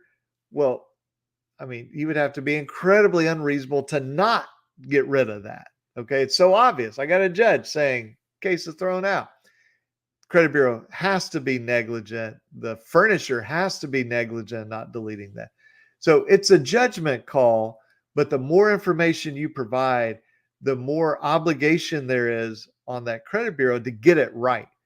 And when they don't get it right, then you have a claim against them. So in terms of what they should do, they should look at your documents you provide. If you give them a phone number, somebody to call, they should reach out to that person. If let me give you an example. Experian, let's say they have 5 different versions of my Social Security number. So I send a dispute letter to Experian and say, you have 5 different versions.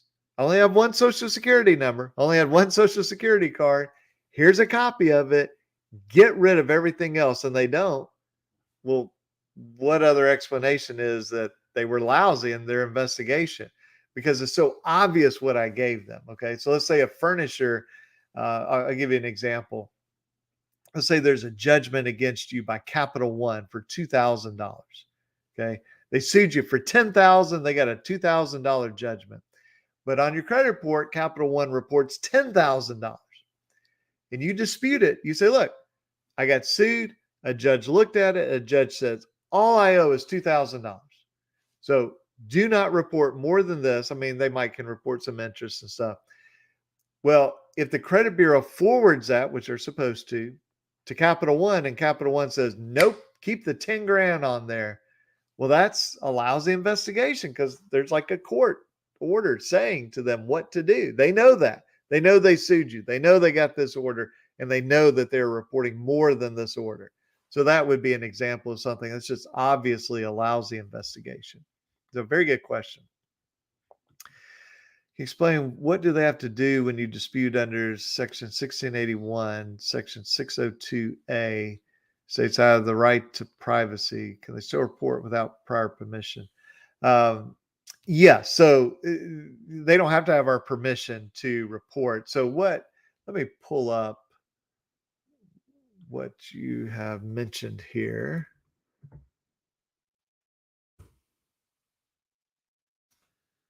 So let's see if I can share my screen.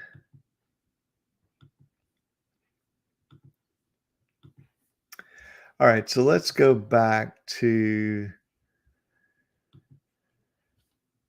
So I think this is what you're talking about.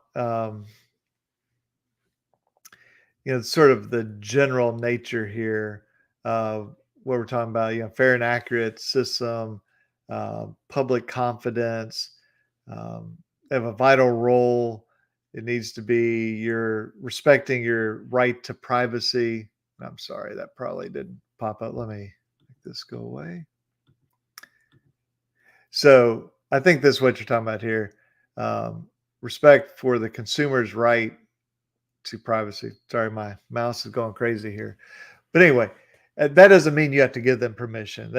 That's the thing about credit bureaus and credit reports. You don't have like you don't have a choice to opt out of Equifax. I mean, Equifax has a credit report on me whether I want it or not, but that's why they have such a heavy obligation to get it accurate and complete, especially when I notify them and give them the evidence that the information is inaccurate or incomplete.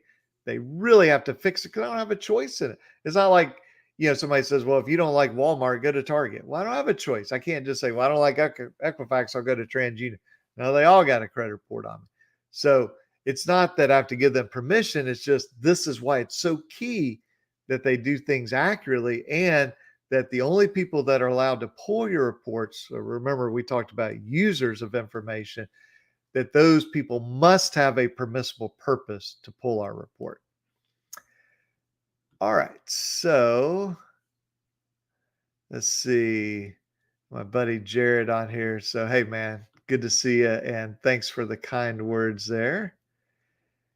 And let's see. I'm just going to try to grab a last few of these and then we'll wrap it up. I appreciate you guys jumping on here. I'll try to do these more often. I'll spare you all the details, but it's been a little nutty here. Let me stop the screen sharing. And so Rated R96 says, I submitted dispute, experience that upload supporting documents for your dispute. Yeah, so this is really important. All of the bureaus, you can do an online dispute and they'll accept uploaded documents. What I have found is half the time they're having some system error that doesn't allow you to upload. And so what that does is it sort of forces you into just merely picking something like, I was never late or not mine, when really it may be a little more nuanced than that. It may be, yeah, this is my account, but you're missing some data, or you reported me 90 days late when really I was only 60. Well, there's not a button for that. Okay. And so you want to sort of check the button other and then explain it, but they give you very few characters to explain it. And so then you want to be able to upload a document maybe that has it typed out more and any proof you have. But then they don't let you upload the documents because they're having some system error. So it's all kind of a rigged game so that they can say, well, hey, all you said was it wasn't mine. You didn't give us any documents because you wouldn't let me. So that's why I have mainly, when I say a love-hate, mainly a hate relationship with the online disputes. Now, if you can upload the documents and if you're recording your screen, again, use Loom, LOOM.com, or use Zoom for free. Start a Zoom session, share your screen, go to Experian.com, Transunion.com, Equifax.com, do the dispute. You're recording everything that's happening. And so somebody can see that you clicked on the little paperclip, right, to attach a document, and it goes, error, we cannot accept this. And I still think you need to get it to them another way, okay? So if they have an error like that, I would just do it sort of old school, do it certified mail, okay? But if you do it online, you just want to prove that what you said, what you clicked on, what you uploaded, because this won't shock you. There are times where companies that you sue, certainly none of the credit bureaus, right? They would never, ever do this. I'm almost not really positive. But anyway, that they'll say, well, you never sent that to us. You're like, yeah, I uploaded it. No, our computer doesn't show it. Well, now you've got this massive computer fight on your hand. Why fight that battle? Record the screen. So when they go, well, you didn't upload any documents, you're like, well, here's the movie, right? You can watch me. It goes click, document uploaded successfully. Then they go, oh, well, we just found that document. It's funny coincidence. So sort of like with recorded calls, they'll say, well, we don't have any recorded calls. And if we say, well, yeah, we did this call and this time. No, you didn't. There was no call. We go, well, here's the recording. They go, oh, there was just a computer glitch. We just found it. We were just about to tell you about that. So again, maybe I'm skeptical and cynical and think that bad companies lie, but I'll let you be the judge of that. Is credit monitoring for 1692 E8 claim not marked as dispute? I would not. I mean, I would use it as sort of a warning system. Say, hey, this doesn't look like it's marked, but that does you no good in court. You got to have the real reports, because think about it this way, portfolio recovery. They go, yeah, we told Equifax that it was disputed. And you're like, well, no, you didn't because it's not on my credit monitoring. They go, We don't have any control over the credit monitoring. But we told Equifax, here's our proof, and now you got to go in and try and fight that. Why not just get it from Equifax? Get it from Experian, get it from TransUnion. Remember this, on our annualcreditreport.com, we can pull these once a week. So during COVID pandemic, continue to offer free weekly online reports. And so this is at least through the end of this year. My suspicion is they're going to extend it. Okay. But at least right now, as I'm recording this, you can get your online reports. So really no reason not to. And that way you can be certain about it and you avoid a battle. Okay. See, if I sue based on smart credit and portfolio says, yeah, I reported that. And matter of fact, it's on Equifax, and I can't disprove that. I mean, would I go subpoena Equifax? Well, now I'm going to all this effort when I could have spent 5 minutes on annualcreditreport.com and just get my real reports. And so my point is, I'm not saying credit monitoring has no value, but I'm saying use it as sort of an alert system, but then go get the real reports and avoid the battle. So, like one thing we do is when we file a lawsuit, we try to anticipate, okay, what are all the arguments they're going to make? And how can we cut off all of those arguments before they can even make them? So here's what we want the bad guys doing. They get our lawsuit. They go, oh, we're going to argue. And they go, oh, man, well, can't do that. But we're going to argue. No, they blocked us there. But no, they blocked us there. So we want to demoralize the other side. A friend of mine up in Michigan, Ian, talks about breaking the will to litigate, so that you just, they say, I don't want to do this. Okay. And so one way we do that is just by grinding through the work. Okay. But the other way is we anticipate every possible angle that they have, and we sort of checkmate them on every one of those things. We block them on it. And so they go, all right, they got us. Okay. So let's say I send an E8 or a dispute letter to a debt collector, and they don't mark it as disputed, but they update my report, and I sue them. I go, well, they could always argue they didn't get the letter. Well, if I sent it certified and they signed for it, that's kind of a problem for them. They can't really argue that, right? And then if maybe the debt collector says, well, you know what? We updated it the same day we got your letter. Well, I need to look at my real report to see the exact date on Equifax, Experian, TransUnion that, for example, Portfolio Recovery updated the reporting. It'll give me the date, June 15th, September 7th, whatever it is. Well, I compare that with my certified mail. Clearly, it's after they updated it, after they received my letter. So that blocks them on that defense. And so we just go through these things. And so what I try to help people understand is we got to be super precise with this stuff. Okay. And it can't be, well, yeah, I'm sure they got it before they updated it. Well, how do you know? How many days before? Well, I'm sure, John. Well, don't be sure.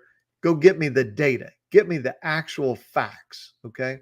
And so that's what I would recommend to you is get the literal facts of this thing and sort of put them on a timeline, right? I mailed the letter. They got it. They updated. Here's it's not marked as disputed. Boom, you got them now. Okay. I mean, the only other thing is just make sure this really is a debt collector, make sure this is really consumer debt that's covered by the FDCPA. But now you've got them boxed in. Okay. And so everywhere they turn to try to escape, they're like, all the doors have been barred. We're trapped. That's what you want. Because then they go, all right, let's get our checkbook out. How much is it going to cost to get out of this trap here? So that would be my suggestion. Let's see.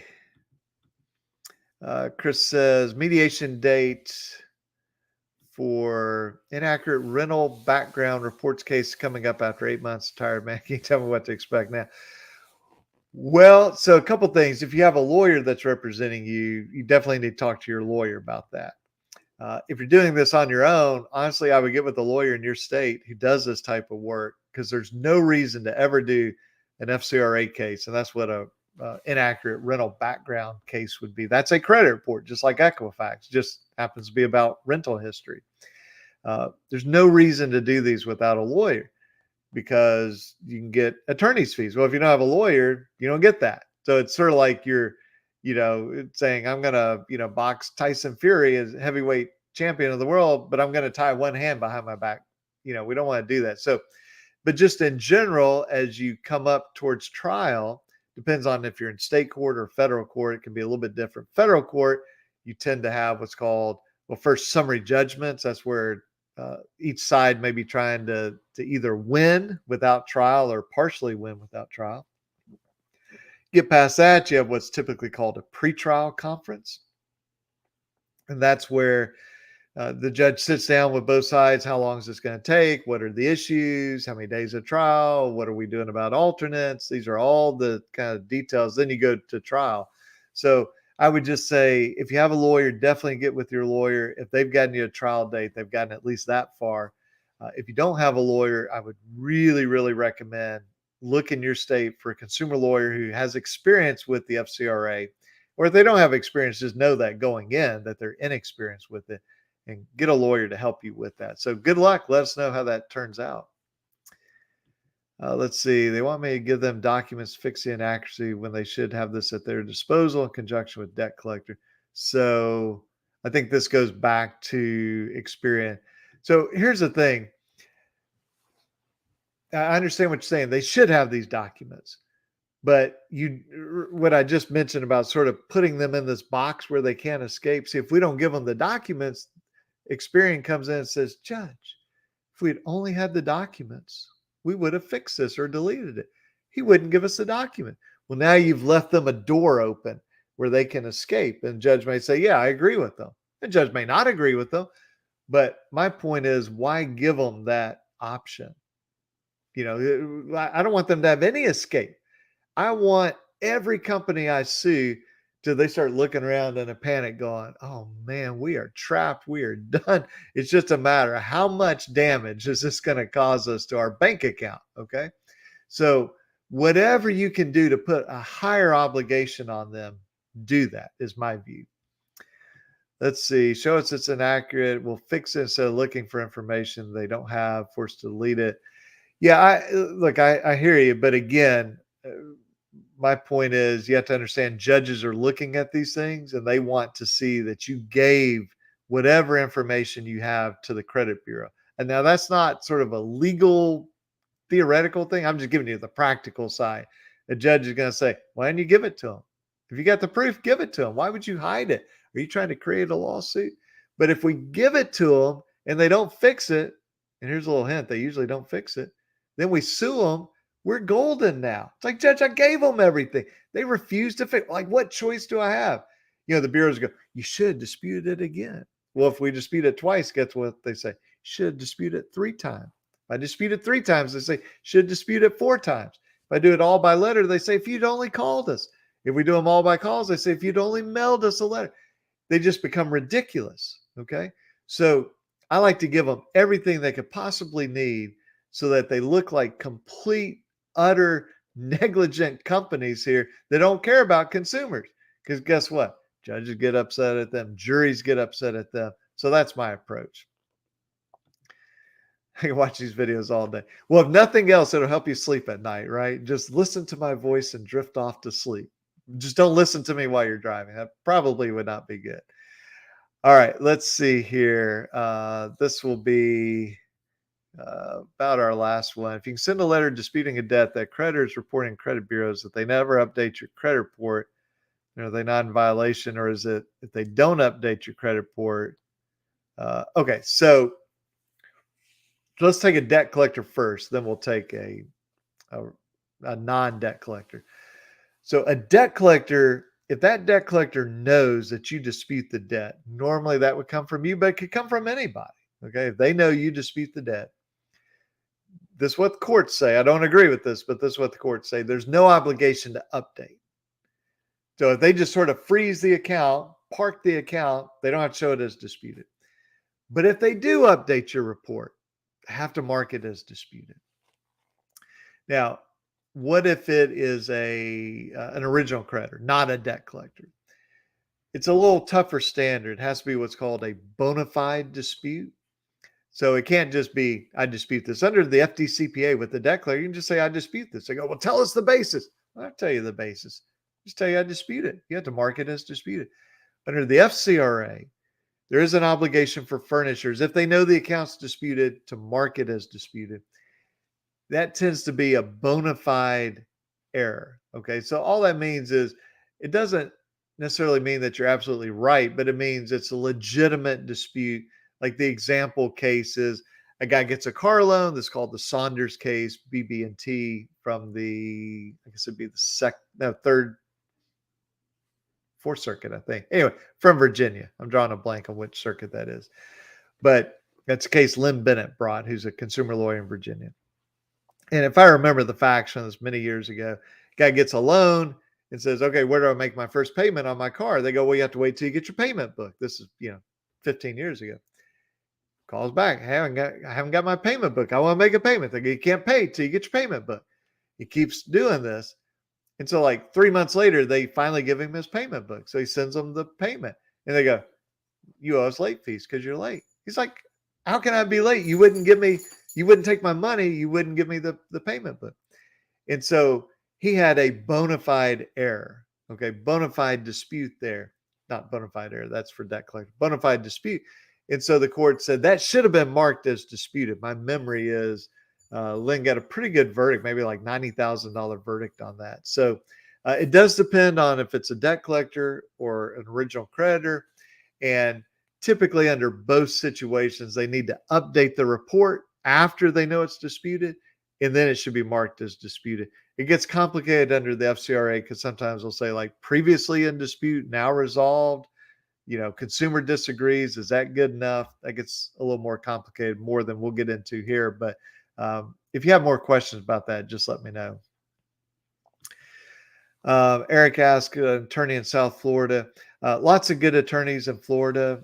You could contact Aaron Swift. He's in Tampa or Clearwater, but it's Tampa, Central Florida. Most people that do this type of work, they'll do them all over the state. So it really doesn't matter where they're located, but give Aaron a call. Good guy. Let's see. This is Eric. Says Santander and credit reports original creditor, but in the remarks, it says sold to NCB. So we're disputing. Who do you dispute it to? So typically, but not always, but typically in this situation, Santander will be off your report. You won't see something that says Santander. You'll just see NCB. And then for Transunion and Experian, they'll say who the original creditor is. Equifax won't, because they're just, none of these places are nice. So when it says original creditor is like Santander, you would dispute that with this NCB management because they're saying that they bought it. Okay. Now you may have Santander up sort of earlier in your report, should show a zero balance and it will say sold or transferred. But a lot of times they just drop off. Okay. So if you do see Santander up there, look for the errors with Santander. And then for this debt buyer, look for the errors there. Or you may want to send a direct letter just to the debt buyer saying, hey, I dispute this. See if they update your report. Do they mark it as disputed? But in your situation, I would just get with a lawyer, in your state. And, Aaron Swift, he knows the FDCPA, the FCRA, and the Florida version of the FDCPA as well. Let's see. Been charged interest from a charge-off loan closed in 2019, continuing to update and increase interest charge every month. That gets a little bit complicated. You have to look at your law to see, are they allowed to do that? So typically with a credit card, once it's charged off, they stop sending you monthly statements. And it's not exactly like 100% requirement, but typically on like a credit card to charge interest, they got to send you a monthly statement. So if they stop sending a monthly statement, they don't charge any more interest. Now, sometimes we'll see debt buyers get these things and charge interest. They may not have the right to do that. It may be a doctor bill that says, hey, we can charge interest until it's paid. So you just have to look at the underlying agreement and at your law. Not sound like a broken record, but I would get with the lawyer in your state, who does this type of work to see if they can give you an answer on that. Because if it's wrong, that's false credit reporting. You can dispute it. Doesn't get fixed or deleted. You sue them. So Eric says disputing with Santander. That's who it is on the credit report. Yeah, I would just you just want to look carefully at that. It'll say the name up top, like Santander. I have an address, but sometimes it can be a little confusing depending on how you're looking at it. It might be the debt buyer, but then it has Santander's name pretty close to that. So just check your real reports or manual credit report and get with Aaron on that. Let's see, if company buys my debt from somebody, is it okay for both of them to be reporting to credit bureau? Great question. The answer is yes, but okay. So let's take an example. We've got Capital One and portfolio recovery. So Capital One, you get your card, you're using it, you fall behind. Can they report? Yes. They sell it to portfolio recovery. Can portfolio recovery report? Yes.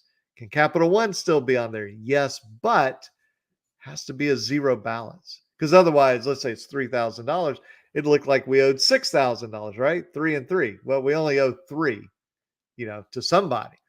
And so they have to show it as a zero balance. Here's what I always check with. Does it show a zero balance for Capital One? Does Capital One have negative reporting on a monthly basis after they sold it? So when you look at for example, portfolio recovery, in my example, you want to look at the date opened. That's not the date the account was opened with Capital One. It's the date portfolio recovery got it. So let's say that is February of 22. Well, then you look at so this is portfolio recovery says we got this in February 22.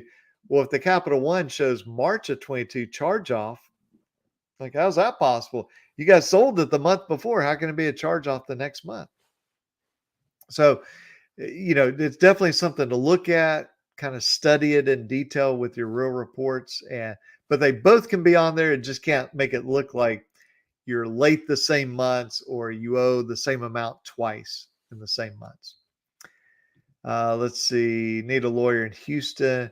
Yeah, check out that. Find an attorney for NACA. I'll put this up for you there, Kristen. Hopefully that will help you. And let's see. Settlement ended up being 201,000. I believe my attorney ripped me off. Ended up 6,000 after it took their 45% attorney's fees and costs, which you handle out of state cases. So I'll say this: the only way that could really happen is if it, like 195,000 of it was expenses, which would be pretty weird, or attorney's fees. Again, that would be strange. I mean, to do that, unless we're talking about like a judgment at trial, where the jury says you get $6,000, and then the judge says, and I'm awarding fees. That could be different. But a settlement, that seems a little bit odd. I would just ask for a breakdown of it. Say, I want to see exactly how we went from 201,000 down to 6,000. Okay. Most lawyers do it one of two ways. Either they say, look, I'm just taking a pure hourly rate. Okay. Whatever that is, it's $500 an hour, whatever it is. And whatever we settle, doesn't matter if it's a high amount, small amount, I'm getting my hours and you get what's left. So let me give you an example here. So we settle a case for $100,000 and I have 10 hours at $500 an hour. So I get $5,000. You get 95,000. Let's say it settles for 11,000, or I'm sorry, $6,000. And I have 10 hours at $500 an hour. It's $5,000 where you get 1,000. And so some people do it just purely on that. Okay. They say, I don't want any percentage. I don't want anything. I just want my hourly rate. That's it.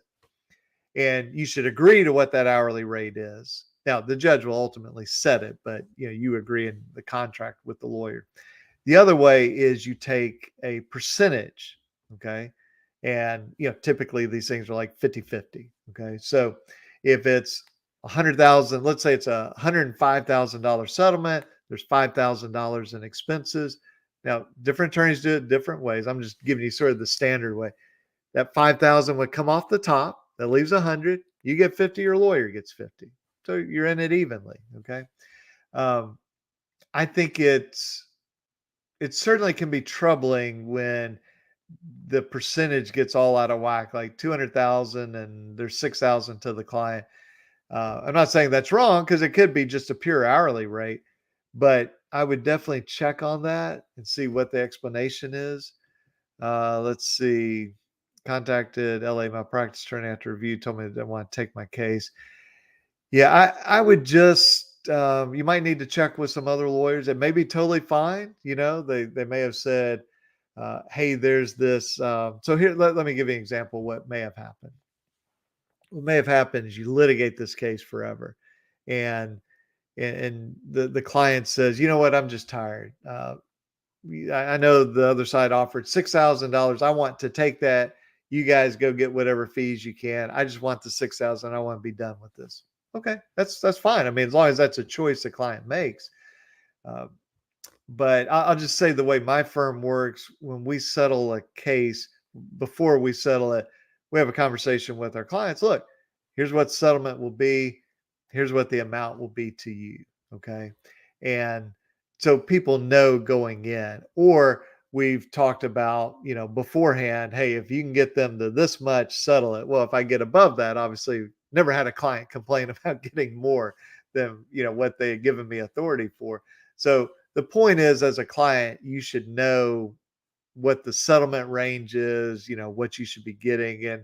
And just from a marketing standpoint, I don't want any nasty surprises with clients. It's like if I go get my tires rotated, I don't want to get a bill for $8,000 from the Honda dealership. It's like, what in the world is this? So I would get the documentation, have them explain what they did. And if you're unsatisfied with that, try to talk to them. Get them to explain it to you. Sit down with you and talk. Do a Zoom. Explain it in email, however they'll do it. But then you may also want to talk to an attorney if you feel like that is not correct what's happened. Let's see. I tell you what, this will be our last one here. Laura says, FDCPA case. PRA said that'd be Portfolio Recovery Associate. I had a debt. They have no account level documentation. Judge said I must prove I did not have a debt. Is he right? Okay, so let's look at 1692E. So let me share my screen here. And the reason I like to go to the actual text is, I think if you're trying to learn this and, really understand it, it's much better rather than just somebody saying, well, here's what the law says. Like, well, let's go look at it. Let's see exactly what it says here. So let's go back to E, which is false or misleading. So you say under E2A. So this is pretty standard one, the false representation of the character, amount, or legal status of any debt. So here's what I'm going to assume, Laura, that happened is that you sued PRA and said, you guys don't have any proof that you own the debt and that the amount of the debt's right. And the judge said, well, Laura, you bear the burden of proof of proving that, not that Portfolio Recovery has to prove it. So I would say that typically the judge is right in that. Okay. So let me sort of reverse situation. Portfolio Recovery sues me, says, John, you owe $5,000. I don't have to prove that I don't owe the debt. Portfolio Recovery is the one suing me. So they have to prove that they own the debt and I owe it because they're the one that brought the lawsuit. So they bear what's called the burden of proof. Well, what you did here is flipped it around. You sued them and said, hey guys, I don't owe this debt to you. Well, the judge is going to say, show me your proof. You have to prove it. And so what we typically like to do, you can't always do this, but when you can, this is best. You get something that proves that the reporting is wrong, the collection amount is wrong. Could be you win, portfolio sues you and you win your case and then you sue them. Could be that you've got one letter from Portfolio saying you owe $5,000. The next letter says it's $4,000. The next letter says it's $6,000. The next letter says $5,500. All the same debt. You're like, well, these all can't be right here. And so you want something like that. Again, I would always, always recommend get with a consumer lawyer in your state. Can't find one, use that link that we've put up a couple times here, this find an attorney near you with NACA. There are other lawyers, other consumer lawyers who are not on NACA, but it's a good starting place. And if you're having trouble finding somebody, just reach out to me by email and I'll be glad to help you. Let's see. Okay, so David's well, actually, let me get Laura here. Yeah, so yeah, I think you sued them, and so um, there may be time to, I don't know exactly where you are in the process. They may have filed what's called a motion to dismiss or a motion for summary judgment, but definitely get with your lawyer if you have a lawyer. Hey, is there time we can go get the proof? Maybe you can prove they don't own it. Maybe you can prove they don't have any idea of the amount. Okay, but just remember, whoever does the suing bears the obligation to prove what's at issue here. So it's kind of like, I've got the football, I got to get across the goal line. If I'm being sued, I just have to keep the other side out of the end zone. Okay. So hopefully that helps you. Okay. Yeah. Motion for summary judgment. So that one sounds like is gone, but just remember that for the future. And, if you want to talk offline or something, just let me know and I'll give you some ideas on if you have anything else, and I may know a lawyer in your state. So let me just grab David's here. This will be the last one. Date of delinquency is January, February, you brought the account current, then March you're delinquent again. What's the date of first delinquency? I would say it's March, because the date of first delinquency is when you went delinquent and then never brought it current. So assume you never bring it current again. March would be your date of first delinquency, not January, because it's brought current in February. So let's say that now we're in September. You want to look at Equifax. What does their date of first delinquency say? It may say April. Well, that's wrong. It's March. Even if they say February, well, that would be wrong. They go, well, that helps you. So what if it helps me? I mean, having an identity thief take out a $100,000 American Express card and they pay it every month, that helps me, but I still don't want that false information on my credit report. I have a right to have false information not be on my credit report. So yeah, to answer your question, it would be March. And listen, guys, enjoyed doing this. Hope you guys got some value from it. And I will look forward to seeing you later. Okay. Have a great evening. Bye-bye.